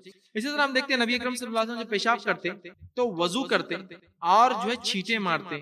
دوسری روایت میں کہ رسول اللہ صلی اللہ علیہ وسلم کو دیکھا گیا پیشاب کیا آپ نے اور اپنی شرمگاہ پہ چھینٹے مارے، تو کپڑے پہ بھی مارتے اور شرمگاہ پہ بھی چھینٹے مارتے، یہ کام کیجیے۔ عبداللہ ابن عمر ایسے ہی کرتے تھے۔ امام احمد بن حنبل رحمہ اللہ فرماتے اور کہتے ہیں بعض ساتھیوں نے شکایت کی کہ وضو کے بعد اپنے کپڑے کو گیلا محسوس کرتے ہیں، ایسا لگتا ہے، تو آپ نے انہیں فرمایا اور یہ مشورہ دیا کہ جب پیشاب کرے تو اپنی شرمگاہ پہ چھینٹے مار لے، جب چھینٹے مار لیں گے تو وسوسہ انشاءاللہ ختم، ٹھیک ہے، تو یہ پیشاب میں آنے والا وسوسہ بھی ختم ہو گیا۔ اب وضو کے وقت جو ہے چھینٹے دینے کے بڑے فائدے ہیں، لیکن یہاں ایک وضاحت ضروری ہے، وہ یہ ہے ہر بار وضو کے لیے طہارت کرنا ضروری نہیں ہے۔ بہت سارے لوگوں کو غلط فہمی ہوتی ہے، جب بھی وضو کرتے طہارت کو جاتے، ضروری نہیں، ضرورت ہے تو جاؤ، نہیں ہے تو مت جاؤ۔ کچھ لوگ فجر میں اٹھتے ہیں اور بولتے ہیں فجر میں اٹھنے کے بعد جب تک پیخانہ نہیں ہوا تو میں نماز کو نہیں جاتا، کیوں؟ تو بولے وہ پیٹ صاف نہیں ہوا، گندگی کیسے جائیں گے نماز؟ ارے بھیا اندر ہے ابھی، وہ باہر نہیں نکلی، جب باہر نکلی تو گندگی کہلائیں گے، جب تک اندر ہے تو میرے ساتھ ہے، وہ سمجھ رہے آپ؟ لیکن عجیب و غریب ان کے وہم شبہات ہوتے ہیں، ٹھیک، اس کو بھی دور کریں۔ آپ صلی اللہ علیہ وسلم فرمایا بے شک وضو کا ایک شیطان ہے، وضو وسوسے کیوں آتے ہیں، اس کا ایک اسپیشل شیطان، وضو کا ایک شیطان ہے جس کا نام ولحان، اس کا نام ہے، اس شیطان کا نام ہے ولحان، اور آپ نے فرمایا پس تم پانی کے وسوسوں سے بچو۔ وضو کا ایک خاص شیطان ہے جس کا نام ولحان ہے، بس تم پانی کے وسوسوں سے بچو۔ یہ شیطان بولتا اور دھو اور دھو، وضو نہیں ہوا، یہ سوکھا رہ گیا، وہ سوکھا رہ گیا، غسل نہیں ہوا، پانی میں ڈبکی لگا کے بھی نکلا، بولتا نہیں ہوا، اور دھو، اور یہ کر، اور فلاں کر، اور ایسا کر، یہ ولحان ہے۔ اعوذ باللہ من الشیطان الرجیم پڑھیے، انشاءاللہ یہ ختم ہو جائے گا، ٹھیک ہے، تو یہ شیطان خاص آپ کو ایسا کرتا ہے، ٹھیک ہے۔ اسی طرح غسل جنابت کرنے کے لیے یاد رکھیے بہت سارے لوگ جو آدھا ایک ایک گھنٹہ لگا دیتے ہیں، عام غسل تو کرتے چونکہ انہوں کیا ہوتا ہے، وسوسہ ہوتا ہے، شک آتا ہے، ٹھیک ہے، اور باہر نکلنے کے بعد بھی شک میں مبتلا ہوتے ہیں، غسل ہوا یا نہیں ہوا، اور اللہ سے دعا کرتے ہیں اللہ اگلی بار انشاءاللہ اچھا کروں گا، مطلب ان کو نہ غسل پہ یقین ہے، غسل پہ نہیں ہے تو پھر عبادتیں کمزور ہوگی، عبادتیں کمزور ہوگی تو انسان تھوڑے دن سے اسلام سے دور ہوتا ہے، چونکہ وہ پریشان ہو جاتا ہے غسل اور یہ تمام چیزوں سے، یاد رکھے، ٹھیک ہے۔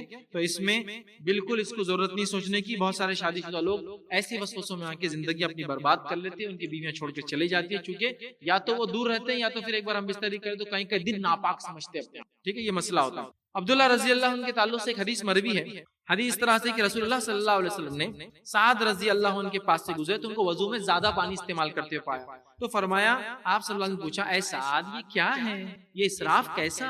تو انہوں نے کہا کہ جواب دیا کہ وضو میں بھی کیا اسراف ہے؟ کیا وضو میں بھی اسراف ہوتا ہے؟ تو آپ نے کہا ہاں، اگر تو جاری نہر کے پاس بھی بیٹھا ہے تو وضو میں کم پانی استعمال کر، کیونکہ وضو میں بھی اسراف ہے۔ وضو میں زیادہ پانی استعمال کرنا اسراف ہے، اگر ندی کے بازو بھی ہے تو اتنا ہی پانی استعمال کرنا ہے کم سے کم، جس کا معنی سمجھ رہے آپ؟ تو یہ بات کو ہم خاص طور سے، ورنہ وہ شیطان ولحان آ کے بہکاتا ہے، ٹھیک۔ اسی طرح وضو اور غسل میں پانی کا اسراف سے ہمیں بچنے کا حکم دیا گیا، ورنہ یہ شیطان ہمیں جو ہے بہکاتا ہے، یاد رکھیے۔ اسی طرح بہت کم لوگ ہیں جو پانی کے استعمال میں ان وسوسوں سے بچ پاتے ہیں، اس لیے میں نے شروع میں کہہ دیا بہت کم لوگ ان وسوسوں سے بچ پاتے ہیں۔ رسول اللہ صلی اللہ علیہ وسلم نے جو ہے فرمایا تھا، جب ایک اعرابی نے مسجد نبوی میں پیشاب کر دیا تھا تو آپ نے کیا فرمایا تھا؟ اس کے اوپر ایک ڈول پانی ڈال دو۔ کیا کیا تھا اس نے؟ خطرہ نہیں، پورا پیشاب کر دیا تھا۔ کیا فرمایا؟ مسجد دھو کے نکالو، مسجد صاف کر کے نکالو، ٹینکر بھر پانی ڈالو، کنواں پورا لا کے پلٹا دو۔ مسجد نبوی میں کیا فرمایا؟ ایک ڈول پانی، فنش، ایک ڈول پانی۔ آئیے اسی طرح آپ صلی اللہ علیہ وسلم نے جو ہے خشک منی کے بارے میں کہا کہ اس کے اکھاڑ دے، اس کا کپڑا ناپاک نہیں ہوتا۔ منی اگر سوکھ جائے کپڑے پہ لگ کر، آپ اس کو اکھاڑ دے تو آپ کی نماز بالکل درست ہے، اس کا دھونا ضروری نہیں، اس کا دھونا ضروری نہیں، ٹھیک ہے۔ اب میں حوالے اور تفصیلات نہیں رکھنا، چونکہ ایک جملہ میرا ایک حدیث اور اس کی تفصیلات میں جائیں گے۔ خشک منی کو اکھاڑ دے کوئی مسئلہ نہیں، ٹھیک، اپنے ناخن سے کھرچ سکتے ہیں آپ، اور اس کے بعد نماز کو جا سکتے ہیں، اس پہ پانی لگا کے، کوئی دھونا اس کے لیے ضروری نہیں۔ جوتے کے بارے میں فرمایا کہ زمین پہ صرف رگڑ لو، دھول سے پاک ہو جاتا ہے، اس کو دھونے کی ضرورت، کسی بھی قسم کی کتنی بھی گندی غلاظت رکھو، خالی مٹی پہ رگڑ لو، جوتا پاک ہو جاتا ہے۔ ہمارے پاس اگر کسی کے جوتے پہ کچھ لگ گیا تو وہ جوتے کو دھو کے، فینائل مار کے، سینٹ مار کے، اس کے بعد ہی وہ گندا لگا تھا، ابھی مطمئن نہیں بس، تو کہا صرف رگڑ لو، رگڑ لو، صرف رگڑ لو، ختم، فنش، صاف پاک، ٹھیک ہے۔ اسی طرح جو ہے عورت کی چادر کے بارے میں جب سوال ہوا، جو راستے سے نکلتی ہے اور نالی آ جاتی ہے اور وہ چادر نالی میں بھیگ جاتی ہے، تو کہا اس چادر کو دھونے کی ضرورت نہیں، اسی چادر سے نماز پڑھ سکتی ہے، کیونکہ جب وہ چادر نالی سے نکلتی ہے، دھول میں جاتی ہے اور مٹی اس چادر کو پاک۔ دیکھ رہے ہیں ہمارے پاس تو ایک چیٹا اڑ گیا تو جا کے پورے کپڑے بدل دیں گے، اور موقع ملے تو کپڑوں کو جلا بھی دیں گے، سب کو بہت گندا چیٹا تھا، کہہ تھا کہ سمجھ میں نہیں آ رہا۔ یہاں کیا فرما رہے ہیں آپ سے؟ لیڑ بھی جائے، گندگی میں سے گزر بھی جائے تو پھر سوکھے میں جائے گا، ضرورت نہیں پھر بدلنے کی، اسی میں نماز بھی۔ آئیے آگے بڑھتے ہیں۔ بچی اگر پیشاب کر دے، لڑکی پیشاب کر دے تو کہا کہ پانی سے نچوڑ لو، کپڑے بدلنے کی بھی ضرورت نہیں، خالی نچوڑنا کافی۔ ہمارے پاس بچی پیشاب کر لے، بچہ کر لے تو وہ کپڑے بدلیں گا، پھر جا کے نہائیں گا، 200-400 لیٹر پانی ڈالیں گا تو اب اچھا لگا، خالی نچوڑ لینا ہے، خالی جب پیشاب لگا کافی ہے۔ لڑکا اگر پیشاب کرے تو پانی چھڑک لینا ہے خالی، چھوٹا جو ابھی کھاتا پیتا نہیں، اتنا بھی کافی۔ دیکھیے اسلام اتنا آسان ہے، ٹھیک ہے۔ تو نبی کریم صلی اللہ علیہ وسلم نے جو ہے ایک چرواہے سے، جب آپ کے ساتھ ایک صحابی جا رہے تھے اور ایک جگہ پانی پینے کی باری آئی تو ایک تالاب تھا، تو چرواہے سے ایک شخص نے، جو صحابی تھے، کہا اے چرواہے کیا اس میں درندے پانی پیتے ہیں؟ تو آپ صلی اللہ علیہ وسلم نے کہا اے چرواہے جواب مت دینا، اگر پینا ہے تو پی لو، نہیں تو خاموشی سے چلو، پوچھو مت کون پیتا کیا کرتا۔ ہوتا ہے نا صاحب، ہم کہیں سے جا رہے ہیں، اب کوئی پیاس لگی، اب پہلے کے جیسے زمانہ تھوڑی، مطلب ابھی جیسے زمانہ ہے بوتلیں ہر جگہ ملتی پانی کی، ویسے تھوڑی تھا۔ اب گاؤں سے گزرے، تالاب ہے، اب تالاب میں پانی پی رہے تو لوگ کیا بولتے ہیں؟ اب تو تالاب میں پانی پی رہا بیٹا، اس میں بھینسا تیرتی ہوں گی، اس میں بھینسوں کو نلاتے ہوں گے، بھینسا پیشاب بھی کرتی ہوں گی، بھینسا پیخانہ بھی کرتی ہوں گی، انسان کتنے پیشاب کرتے ہوں گے، لوگ کیا کیا لا کے ڈالتے ہوں گے فلاں۔ آپ صلی اللہ علیہ وسلم کے زمانے میں جو کسی پوچھا اے چرواہے کیا اس میں درندے منہ ڈالتے ہیں؟ آپ نے فرمایا چرواہے جواب مت دینا، صحابی سے کہا پینا ہے تو پیو، نہیں تو چلو یہاں۔ جو دکھ رہا ہے فیصلہ دکھنے پہ ہوگا، فیصلہ شک کے اور گمان کے بنیاد پہ نہیں ہوگا کون کیا کیا کرتا ہے، سمجھ رہے؟ ہمارے پاس کچھ لوگ ہوتے ہیں سفر کرتے ٹرین میں، ایک بھی نماز نہیں پڑھتے، کیوں؟ ٹرین کے طہارت خانے کون کون آتا ہوگا، کیا کیا کرتا ہوگا، وہ سب ٹھیک ہے، دکھ کیسا رہا ہے فیصلہ دکھنے پہ ہوگا، فیصلہ کیا کیا ہوا اس پہ نہیں ہوتا ہے شریعت میں۔ اب نماز کا پڑھوں گا سیٹ پہ، اتنی گندی رہتی، کیسے میلے کچیلے سوتے، فلاں ہوتا، ابھی کیسی دکھ رہی، لیکن ابھی کیسی دکھ رہی، اس پہ حکم دیا جائے گا، یہ کیا ہوا ہوگا، کیسے ہوتا ہوگا، لوگ کیا کرتے ہوں گے، فیصلے اس پہ ہمیں ظاہر کر۔ سمجھ گئے؟ حدیث انہی کی طرف ایسی کئی روایتیں اور کئی باتیں بہرحال موجود ہے، اس کو سمجھنے کی ضرورت۔ ٹھیک، ایک وسوسہ یہ بھی آتا ہے انسانوں کو کہ سبھی لین سے کچھ نکل گیا، آگے پیچھے کے راستے سے کچھ نکل گیا، بس خواہ پیشاب نکل گیا، عورتوں کو دوسرے خیالات آتے ہیں اس کے برعکس، ہوا نکل گئی، پیخانہ تو نہیں نکل گیا ہوگا، یہ تو نہیں ہو گیا ہوگا فلاں، یہ کنٹینیوس وسوسے ہوتے ہیں، ٹھیک ہے، تو اس کو بھی نکالنے کی ضرورت ہے۔ عبداللہ بن زید رضی اللہ عنہ فرماتے اور کہتے ہیں کہ رسول اللہ صلی اللہ علیہ وسلم سے شکایت کی گئی کہ نماز کے دوران آدمی کو خیال گزرتا ہے کہ اس کے پیٹ میں کوئی چیز خارج ہو گئی ہے، تو رسول اللہ صلی اللہ علیہ وسلم نے فرمایا وہ نماز نہ توڑے یہاں تک کہ آواز جب تک نہ آئے یا بو نہ آئے، جب تک نماز نہ توڑے۔ تو شک کی بنا پر وضو نہیں ٹوٹتا، شک کی بنا پر سبیلین سے کچھ نکلا یہ سوچنے سے آپ کا نہ وضو ٹوٹا نہ غسل ٹوٹا، اس بات سے آپ مطمئن ہو جائیے، یاد رکھیے، ٹھیک ہے۔ اور اسی طرح آپ نے کیا فرمایا، بے شک شیطان تم میں سے ایک آدمی کے پاس آتا ہے، اور اس وقت آتا ہے جب وہ نماز میں ہوتا ہے، اور نماز میں ہوتے وقت وہ اس کے پیچھے کے راستے پہ جاتا ہے، پیچھے کی شرمگاہ پہ، اور وہاں ایک بال توڑ لیتا ہے، تو انسان کو ایسا لگتا ہے کہ اس کی ہوا خارج ہوئی، جبکہ اس نے کچھ دوسرا کام کیا ہوا. بال توڑ لیتا ہے، بال کو کھینچتا ہے، حدیث میں آتا ہے بال پکڑ کے کھینچتا ہے یا توڑ لیتا ہے، تو آدمی کو ایسا محسوس ہوتا ہے کہ وضو ٹوٹ گیا. سو آدمی نماز سے نہ پھرے یہاں تک کہ آواز نہ آ جائے یا بدبو نہ.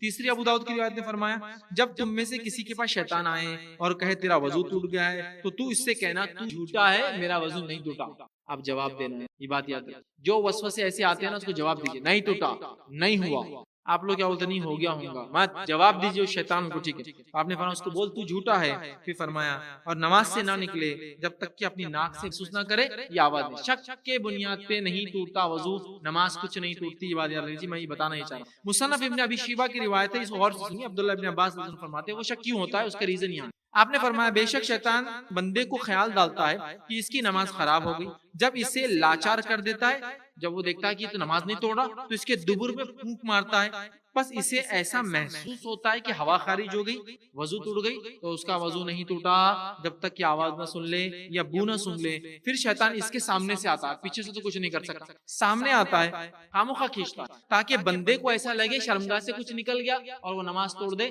پھر آپ نے فرمایا شرمگاہ سے کوئی چیز نکلی ہے، لہٰذا بندہ نماز سے نہ نکلے یہاں تک کہ یقین نہ ہو جائے کہ شرمگاہ سے کچھ. شک کے بیسس پہ نہ نماز ٹوٹتی، نہ روزہ ٹوٹتا ہے، نہ نماز دہرانے کی ضرورت ہے، نہ روزہ دہرانے کی ضرورت ہے، نہ رکعتوں کو خامخواہ سجدے سہو کرنے کی ضرورت ہے. سمجھ رہا؟ ٹھیک ہے، تو یقین ہونا ضروری ہے. اسلام میں ڈاؤٹ کے لیے کوئی سپیس نہیں، کوئی خلا نہیں. چلیے آگے بڑھتے ہیں. گندگی کو روندنے کا وسوسہ. گندگی روندنے کا سمجھ رہا، پیشاب پہ سے گزر گئے، پیخانے پہ سے گزر گئے، گندے کپڑوں پہ گزر گئے، وسوسہ. اب وہ گندگی میں سے جراثیم اڑ رہے ہوں گے، اڑ کے میرے کپڑوں کو چپک گئے، لپٹ گئے ہوں گے، اب جا کے اتارنا ضروری ہے، نہاؤں گا نہیں تو نماز نہیں، فلاں فلاں عبادتیں چھوڑ رہا ہے، سب کچھ چھوڑ رہا ہے. یہ وسوسے کی حقیقت ہے، وہ دیکھتے ہیں.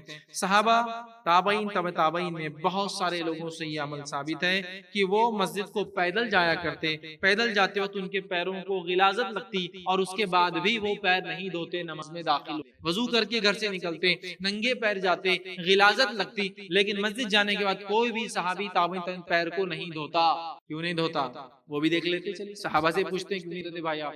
چلیے آگے حدیث دیکھتے ہیں. امام ابو داؤد اور امام ترمذی رحمہ اللہ روایت کرتے ہیں، عبداللہ ابن مسعود رضی اللہ عنہ سے ایک روایت کرتے ہیں کہ ہم گندی چیزوں کو روندنے سے وضو نہیں کرتے تھے. مطلب نبی اکرم صلی اللہ علیہ وسلم زمانے میں ہم گندی چیزوں کو روندتے تھے اور اس کو روندنے سے، پیر میں آنے سے کیوں نہیں کرتے تھے؟ چونکہ گندی چیز پیر کو لگی، آگے بڑھے، دھول پیر کو لگی، چونکہ ننگے پیر جا رہے نا، دھول اس گندگی کو پاک کر دے. فنش. اتنا ہی یاد رکھیے، اس میں آگے بڑھنے کی کوئی ضرورت نہیں. اسی طرح علی رضی اللہ عنہ کے تعلق سے آتا ہے کہ وہ بارش میں ننگے پیر نماز کو جاتے اور کیچڑ میں سے گزرتے، لیکن مسجد میں داخل ہونے کے بعد پیر نہیں دھوتے. ہاں یہ الگ بات ہے، ہماری مسجدوں میں چٹائیاں وغیرہ ہے وہ گندی ہو جائیں گی. مسجد نبوی میں مٹی ہوا کرتی تو وہاں ایشو نہیں. جیسی کیچڑ میں سے نکلے مسجد میں آئے، مٹی لگ گئی، پاک ہو گئے، تو وہ پیر نہیں دھوتے تھے. عبداللہ ابن عباس رضی اللہ عنہ سے اس آدمی کے تعلق سے سوال کیا گیا جو گندگی کو رونتا ہے، تو آپ نے فرمایا اگر گندگی خشک ہے تو اسے کوئی حرج نہیں، اور اگر گندگی گیلی ہے تو صرف اسی چیز کو دھوئے، باقی چیز کو نہ دھوئے. مطلب گندگی گیلی ہے اور وہاں لگی ہوئی جانے تک مسجد، اسے اتنا پاڑ دھوئیں گا، پورے اس کو دھونے کی ضرورت نہیں. اب ہم میں سے کسی ایک کے پیر کو کچھ لگ جائے تو لگیں گا، اور جھاوا لے کے گھستے بڑے رہیں گے، بہت گندا تھا، یہ تھا، وہ تھا، اور جس کی گندگی لگی اس پہ لعنت کرتے رہیں گے. اس کی لعنت ہو ان پر جو راستوں میں کرتے، لعنت ہو. چھوڑ دو یار، ہو گیا، چلو ٹھیک ہے، لعنتیں کرتے بیٹھتے ہیں. ٹھیک. اسی طرح جو ہے ایک واقعہ آتا ہے، عمران بن حزیر یہ فرماتے ہیں کہ وہ جو ہے ابو محلز جو ہے رحمت اللہ علیہ، ان کے ساتھ جمعہ کی نماز کے لیے مسجد کی طرف آ رہے تھے، تو راستے میں خوش گندگی دی، خوش گندگی، سوکھا ہوا گوبر، لیت وغیرہ ہوتی ہے نا گندے، خوش گندگی ہوئی. تو انہوں نے اس کو روندا، پیروں سے روندا، اپنے پیر سے چورا کیا اور فرمانے لگے یہ تو صرف ایک راکھ ہے، کچھ نہیں ہوتا.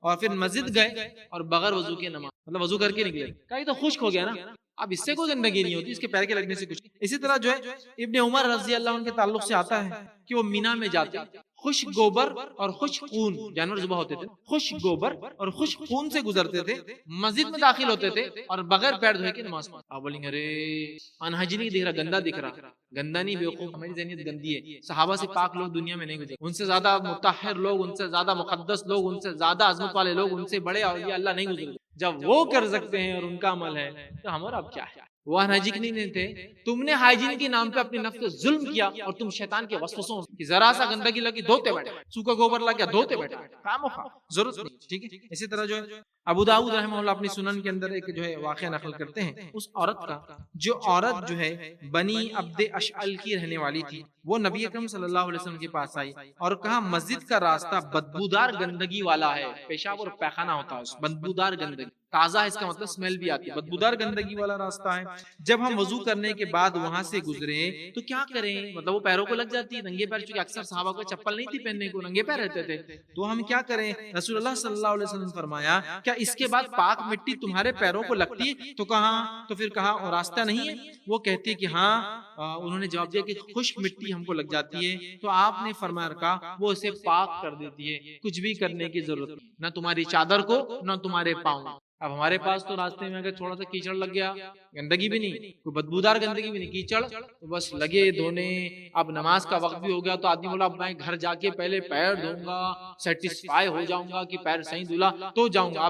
اب گئی ظہر، گئی عصر، گئی مغرب، کوئی بات نہیں، گھر آ کے پھر جناب پیر گھس گھس کے دھوئیں گے، پہلے جوتے کو جو ہے دھو کے سکھنے ڈالیں گے، تب بولتے اب اچھا لگا اب نماز۔ یہ شیطان نے آپ کو وسوسے ڈال کے عبادت سے دور کر دیا، اور یہ اس کی چال ہے۔ صفائی کا وسوسہ، کپڑوں کو بار بار بدلنا، خامخواہ صاف کرتے رہنا، برتن صاف کو اور صاف کرنے کا وسوسہ، الماری جما کے پھر نکال کے پھر جماؤ، کچن کو جما کے پھر نکال کے پھر جماؤ، دھلے برتن کو پھر دھلاتا ہی گندگی ہوگی، کسی کے ٹوائلٹ کو یوز مت کرو، پتہ نہیں کیسا کیسا کیا کیا کرتا ہوں اندر جا کے تو میرے کو نہیں جمتا، اپنا ٹوائلٹ پرائیویٹ اور الگ ہونا، ٹرینس کے ٹوائلٹ یوز مت کرو، ایروپلینس کے ٹوائلٹ یوز مت کرو، پبلک باتھ روم میں تو جوئی مت، وہاں جانے سے تو پتہ نہیں 1 مہینہ نہانا پڑے گا جب صاف ہوتا انسان ہے نا، تو وہ آدمی کبھی پبلک ٹوائلٹ نہیں جاتا، ٹرینس میں نہیں جاتا ہے، کسی گھر میں نہیں جاتا، کسی کے پاس نہیں جاتا، کسی سے ہاتھ نہیں ملاتا، کیونکہ ہاتھ ملانے کے بعد یہ سوچو تھی کیا کا اور کہاں ہاتھ ڈالا ہوں گا کہ اب میں نے ہاتھ ملا لیا اس سے، اب وہ جراثیم میرے پک جاتے گی، اب میرے کو کیا ہو جاتا کہ، تو ہاتھ ملانا چھوڑ دیتا ہے۔ تھوڑے دن میں یہ آدمی سماج سے کٹ کے اکیلی، یہ ہوتا ہے، یاد رکھیے شروعات بہت چھوٹے سے ہوتی ہے لیکن بڑھتا جاتا ہے، ٹھیک ہے۔ اسی طرح امام حفص رحمۃ اللہ علیہ فرماتے ہیں عبداللہ ابن عمر رضی اللہ عنہ کے ساتھ وہ مسجد گئے، مسجد پہنچ کر میں نے پانی کی طرف گیا تاکہ میں پاؤں دھو لوں۔ عبداللہ ابن عمر رضی اللہ عنہ نے فرمایا پاؤں نہ دھو، تو نے گندگی کو روندا اور اس کے بعد پاک مٹی کو رون دیا، جس سے وہ مٹی نے تیرے پاؤں کو پاک کر دیا، اور انہیں ان کو پیر دھونے، وہ دونوں آئے پیدل، گندگی میں سے آئے، مٹی لگی، اب امام حفص جا کے پیر دھونا چاہتے ہیں تو ابن عمر کہہ رہے ہیں کہ نہیں، پیر دھونے کی ضرورت نہیں ہے، جب ہم گندگی میں سے گزرے صاف میں مٹی سے ہم پاک، اور مٹی نے اس پیر کو پاک کر دیا، دھونے کی ضرورت نہیں، انہوں نے ویسی نماز، ٹھیک ہے۔ نماز کی جگہ کے بارے میں وہ پاکیزی والا وسوسہ جس کو ہوتا ہے نا، بہت سارے لوگ نماز کی جگہ پہ جا نماز بچھانے کی بات بھی مطمئن رہتے جگہ صاف ہے نہیں، تو جگہ کے بارے میں رول کیا ہے، جو دکھتا ہے اس پہ مانا جائے گا۔ اب یہاں کتنے کتے لوٹے اس سے کوئی مسئلہ نہیں، ابھی کیا دکھ رہا ہے، دس از سم تھنگ، یہ صاف ہے تو صاف، نہیں کتے آئے ہوں گے، بلی آئے ہوں گی، نہیں یہ کیا ہوں گا، انہیں وہ کیا ہوں گا، فلاں ہوں گا، ایسا ہوں گا، ویسا ہوں گا، فلاں ہوں گا، ایسی عورت گئی ہوں گی، ویسی عورت گئی ہوں گی، فلاں ہوں گا، یہ گرا ہوں گا، وہ ٹپکا ہوں گا، وہ لگا ہوں گا، وہ چپکا ہوں گا، میری نماز تو نہیں۔ آپ بس ظاہر پہ دیکھیے، اچھا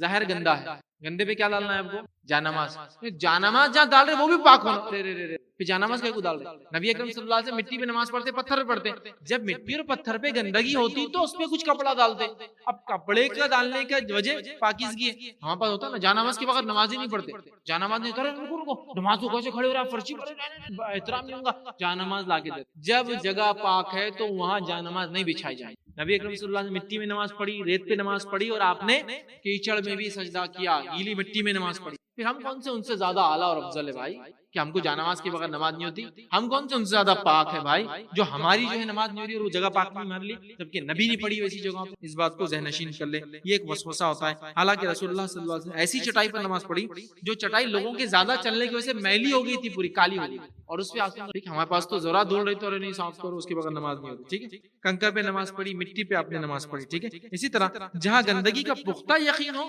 وہاں آپ صلی اللہ علیہ وسلم نماز نہیں پڑھی، پختہ یقین، یقینی بات ہو ایک الگ بات ہے، لیکن ہمارے پاس صرف شک کی بنیاد پہ نمازیں نہیں پڑھتے۔ بخاری کی روایت آپ نے فرمایا میری امت کے لیے ساری زمین مسجد بنا دی گئی ہے اور پاک بنا دی گئی ہے، جس جگہ بھی میری امت کے فرد کو نماز پا لے، وقت ہو جائے وہاں پڑھ لے، میری امت کے لیے ساری زمین مسجد اور پاک بنا دی گئی ہے، جہاں چاہے پڑھ لے۔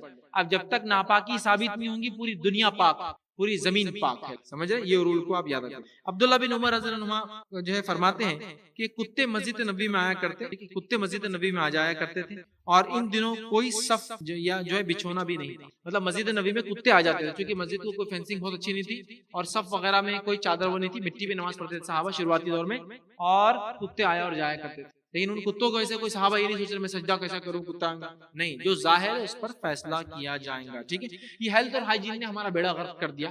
صفائی کا اسلام میں بڑا اعلیٰ تصور ہے، لیکن ایکسٹرا کانشیسنس نے انسان کو برباد کر دیا. ایکسٹرا کانشیسنس نے انسان کو برباد کر دیا. وہ ہائیجین نہیں، وہ ان ہائیجینک ہے جو ہم لوگ کر رہے ہیں. اسلام نے جو پاکیزگی کا تصور دیا، اس سے اوپر کوئی پاکیزگی نہیں، اس کے اوپر بھی گندگی اور اس سے نیچے بھی گندگی. آپ بولے وہ زیادہ صفائی نہیں، وہ بھی گندگی اور یہ بھی گندگی. اس بات کو ہم سمجھ. اس کپڑے کے بارے میں جو کہ وسوسہ جس پر کوئی چیز گر جائے، اب کپڑوں والا وسوسہ یہ بھی بڑا مسئلہ. ہم بستری کیا تھا، کچھ لگ گیا ہوں گا کپڑے پر، وسوسہ.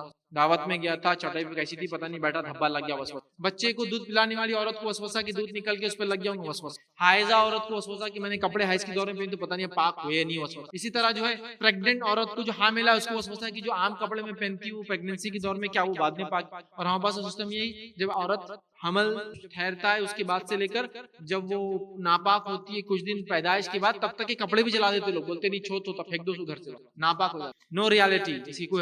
صحابیات اور صحابہ کا ایک ایک جوڑا تھا، جب تک وہ پھٹتا ہے دوسرا نہیں لاتے. کہاں سے وہ صاف کریں گے، کہاں سے لائیں؟ ٹھیک ہے، اور ان سے اعلیٰ لوگ دنیا گزرے ہی نہ گزرے. ٹھیک ہے، بہرحال یہ سارے وسوسوں کو چھوڑ دے.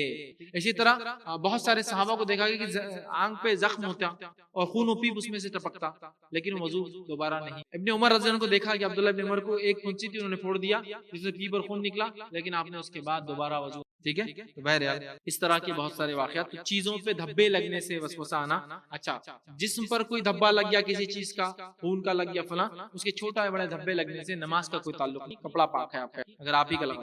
رسول اللہ صلی اللہ علیہ وسلم نماز پڑھتے ہوئے بعض دفعہ اپنی نواسی امامہ رضی اللہ عنہا کو جو ہے گود میں اٹھا لیتے، جب سجدہ کرتے تو بازو رکھتے اور وہ بعد میں پھر اٹھا لیتے. تو پتہ چلا نماز میں حرکت سے بھی نماز نہیں ٹوٹتی.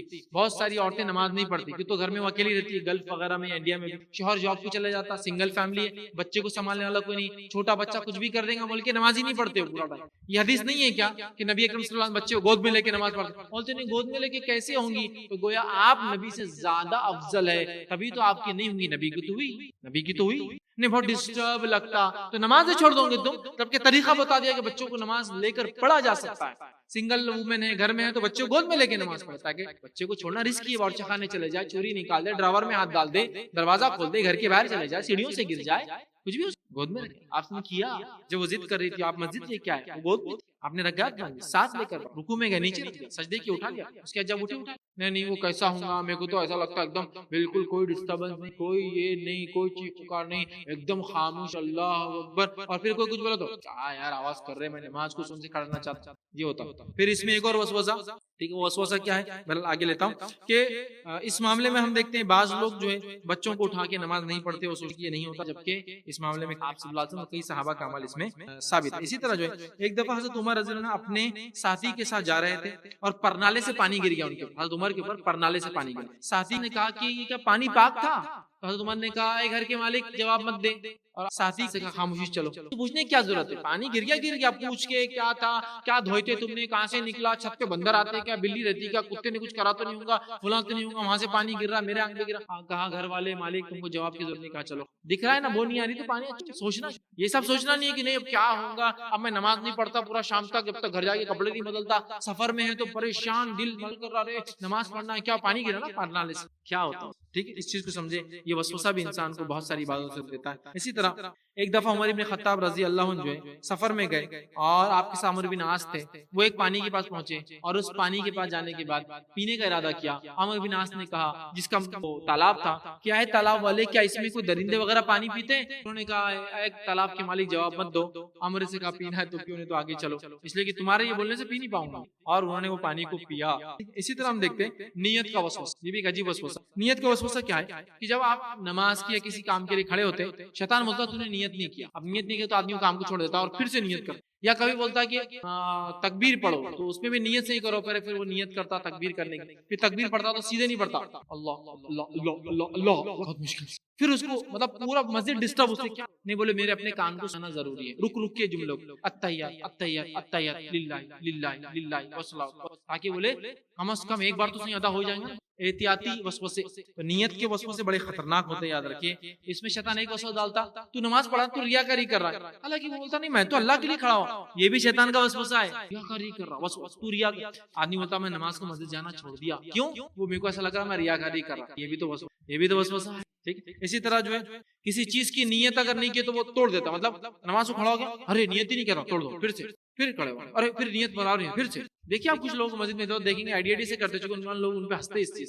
بار بار کریں، پھر اللہ اللہ اللہ، ان کو وسوسے دور کرنا ہے، اللہ اکبر کہے باندھ دیجیے، آج اب آنے دیجیے وسوسے، تو نے تکبیر برابر نہیں بولا، اللہ برابر نہیں ہوا، شیطان کو بولنا آج ایسی پڑھنے کی تھی نماز، چلو تم نکلو، تم خیر خواہ نہیں ہمارے، بولنا تم نکلو، باقی سب دیکھ لیں گے ہم، اللہ اور بندے کا معاملہ ہے نا، ہم کر لیں گے، تم مت آؤ، کیونکہ تمہاری بات مشورہ لے کے ہم پھنسنا نہیں، اللہ اکبر، ارے تکبیر تحریمہ تیری برابر نہیں ہوئی، تم ایزی لو، بولنا ہم کو تمہاری ضرورت، ہماری نماز چلتے رہے، ہاں یہ ہوتا ہے، خیال آتے ہیں، بالکل، آپ نے کیا فرمایا، جب شیطان آ کے کسی سے کہتا تیرا وضو ٹوٹ گیا تو تم جواب دو تو نے جھوٹ کہا، ریپلائی کیجیے، ہوتا ہے ایسا بہت سارے لوگوں کو، اس کا حل ہے، ٹھیک ہے، اس معاملے میں۔ اسی طرح جو ہے بعض لوگ بلند آواز میں اللہ کو اپنے کو سنے آنا، اس سے فائدہ ہوتا ہے، کوئی ضرورت نہیں کہ عثمان بن العاص رضی اللہ عنہ کے تعلق سے آتا ہے، وہ نبی اکرم صلی اللہ علیہ وسلم کے پاس آیا اور کہا جب میں نماز پڑھتا ہوں تو قرات میں میرے لیے شیطان بہت مشکل پیدا کرتا ہے، آپ صلی اللہ علیہ وسلم فرمائے خنزب نامی ایک شیطان ہے جو تیری قرات میں پرابلم کرتا ہے، جب وہ شیطان آ کے تجھے نماز میں تکلیف دے تو اللہ کی ذات میں پناہ مانگ شیطان سے، اور 3 مرتبہ، حدیث کا الفاظ سنی کیسے،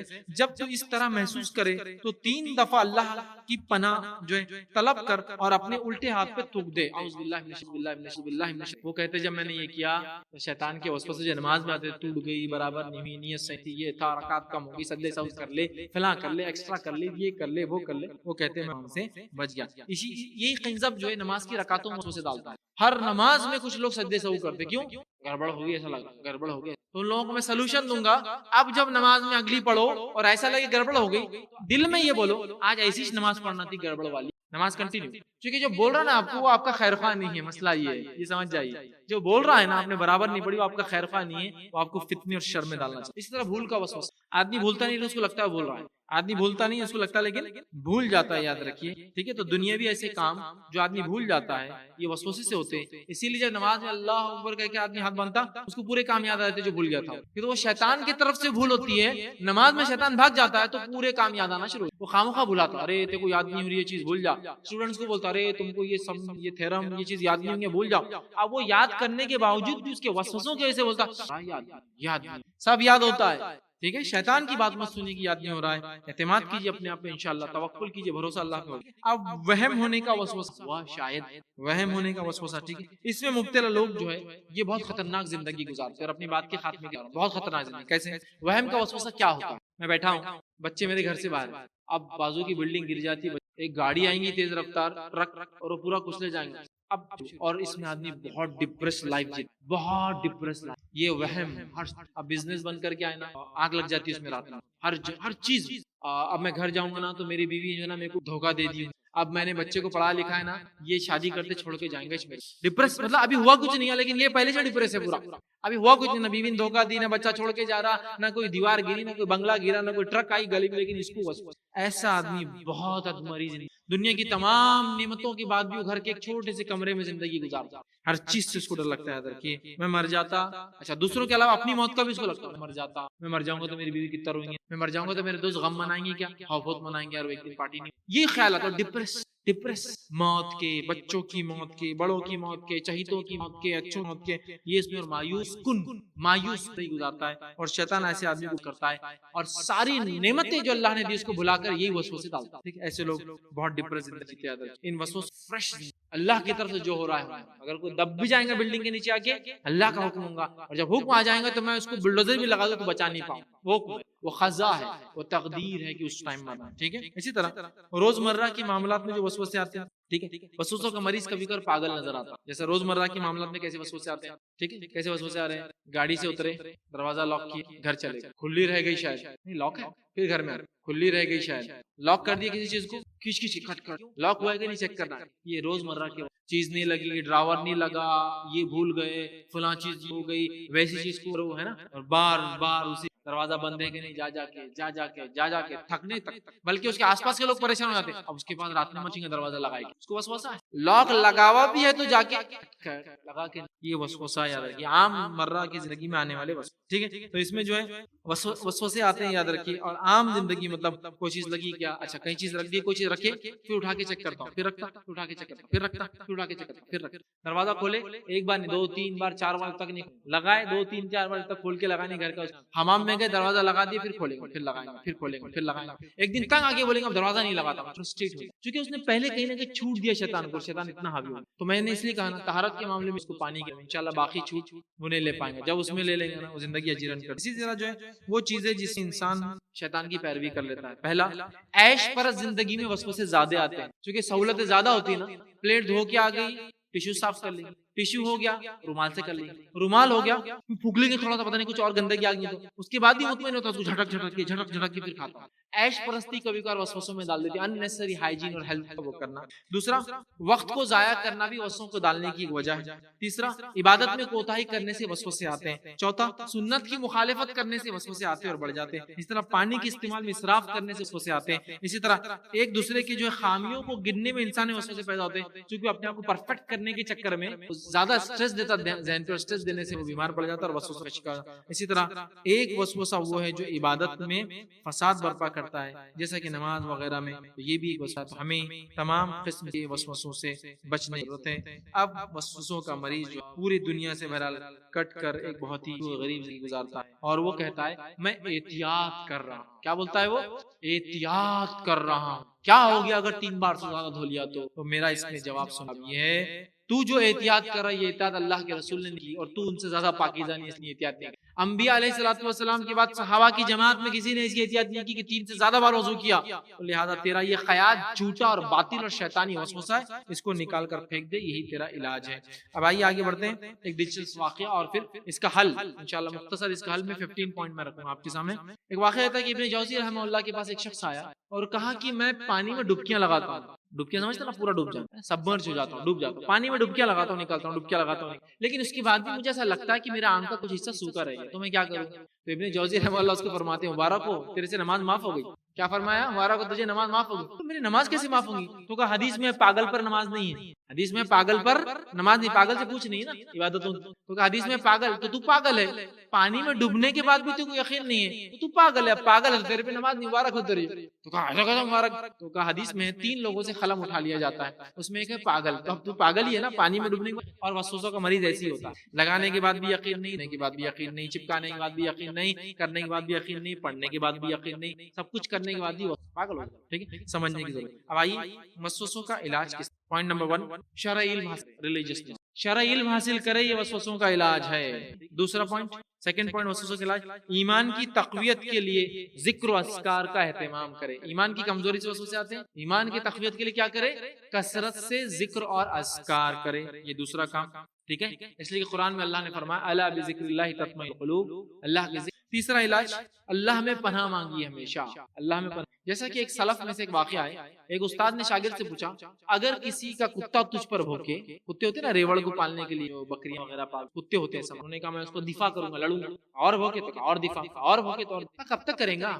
اس سے بہتر ہے جو کتے کی مالک کو آواز دے کہ اپنے کتے کو سنبھال, یہ زیادہ بہتر ہے کتے سے لڑنے سے. اسی طرح شیطان بھی اللہ کی مخلوق ہے نا, اللہ میں پناہ مانگی جب بھی اس کی ایجاد کے بغیر وہ بھی کچھ نہیں, تو اللہ میں پناہ مانگی دعاؤں کے. چوتھا کام, شرعی دم کروائیے, شرعی دم کروائیے, وہ آیتیں, وہ حدیثیں, وہ دعائیں جو ثابت ہے دم کرنا جس سے علاج ہوتا ہے. پانچویں چیز, مجلسوں میں رہیے اور ایسے لوگ مجلسیں منعقد کرے, پبلک میں رہے. ایسے لوگوں کو جو وسوسوں کے شکار ہوتے ہیں نا, اکیلی زندگی اچھی لگتی ہے, کیونکہ بازو آئے تو گندگی لگ سکتی ہے اس کے کپڑوں سے, ہاتھ ملا تو اس کی گندگی آ سکتی ہے ہاتھ پر, وضو ٹوٹ سکتا میرا, فلاں ہوتا. تو وہ مجلسوں میں رہے, گیدرنگز, عام لوگوں میں رہنے سے وسوسے انشاءاللہ. ٹھیک ہے, اسی طرح چھٹی چیز, اکیلا نہ رہے وسوسوں کا شکار آدمی, اکیلے پن سے اس کے وسوسے اور بڑھتے ہیں اور شیطان اس کو اور گرفت میں. ساتواں علاج یہ ہے, حرکت میں رہنا اور کبھی بھی ایک جگہ مسلسل نہیں رہنا. ایسا مریض حرکت میں رہے، یہ کام کر لیا اٹھو وہاں جاؤ. چونکہ وسوسہ کا مریض کیا کرتا ہے، ایک جگہ کو فکس کر لیتا اپنے لیے.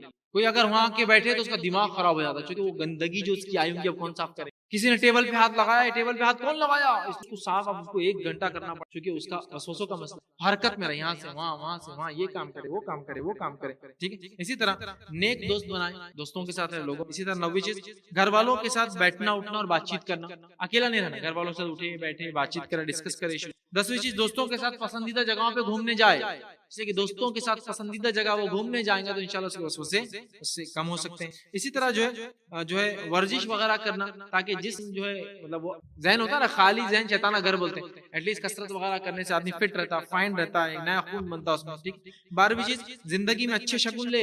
یہ وسوسہ کا مریض ہر چیز میں برا شگون لیتا ہے. کوئی جائیں گا تو وہ جائیں گا، میں جاؤں گا تو مر جاؤں گا، بچے جائیں گے تو ایکسیڈنٹ ہو جائیں گا، فلاں ہوں گا. تو اچھے شگون لے، ہر چیز کا اچھا مانا. اسی طرح تلخ جو ہے ماضی کو بھول جائے، پاسٹ جو برا تھا نا اس کو بھول جائے، وہ پاسٹ کو یاد کر کر کے اس کا وسوسہ اور بڑھ جاتا ہے. اور 14ویں چیز، آنے والے مستقبل کے بارے میں خدشات سے مطمئن رہے. پاسٹ برا جو ماضی بھول جائے اور آنے والے فیوچر سے ڈر ڈر کے نہ جیے، بالکل کھل کر زندگی جیے اپنی. ٹھیک ہے. اسی طرح حلال چیزوں سے محبت کرے، کیونکہ حرام چیزوں کے کھانے سے بڑھتے چونکہ شیطان تسلط ہو. اسی طرح ہر وسوسہ شیطان کی طرف سے ہوتا ہے، یہ بات کو یاد رکھے، لہٰذا اس کو سیریس لے، اس کو نکالنے کی کوشش کرے. جیسا کہ وضو کرنے کے بعد شیطان نے بولا وضو نہیں ہوا، سیریس لے اس کو، ہوا بولنا آج کروں گا ہی نہیں میں دوسرا وضو. موقع مت دیجیے، چانس مت دیجیے اس کو. ٹھیک ہے. ہر وسوسہ شیطان کی طرف سے اس کو سیریس لے اور اس کو جوابی کاروائی کرے.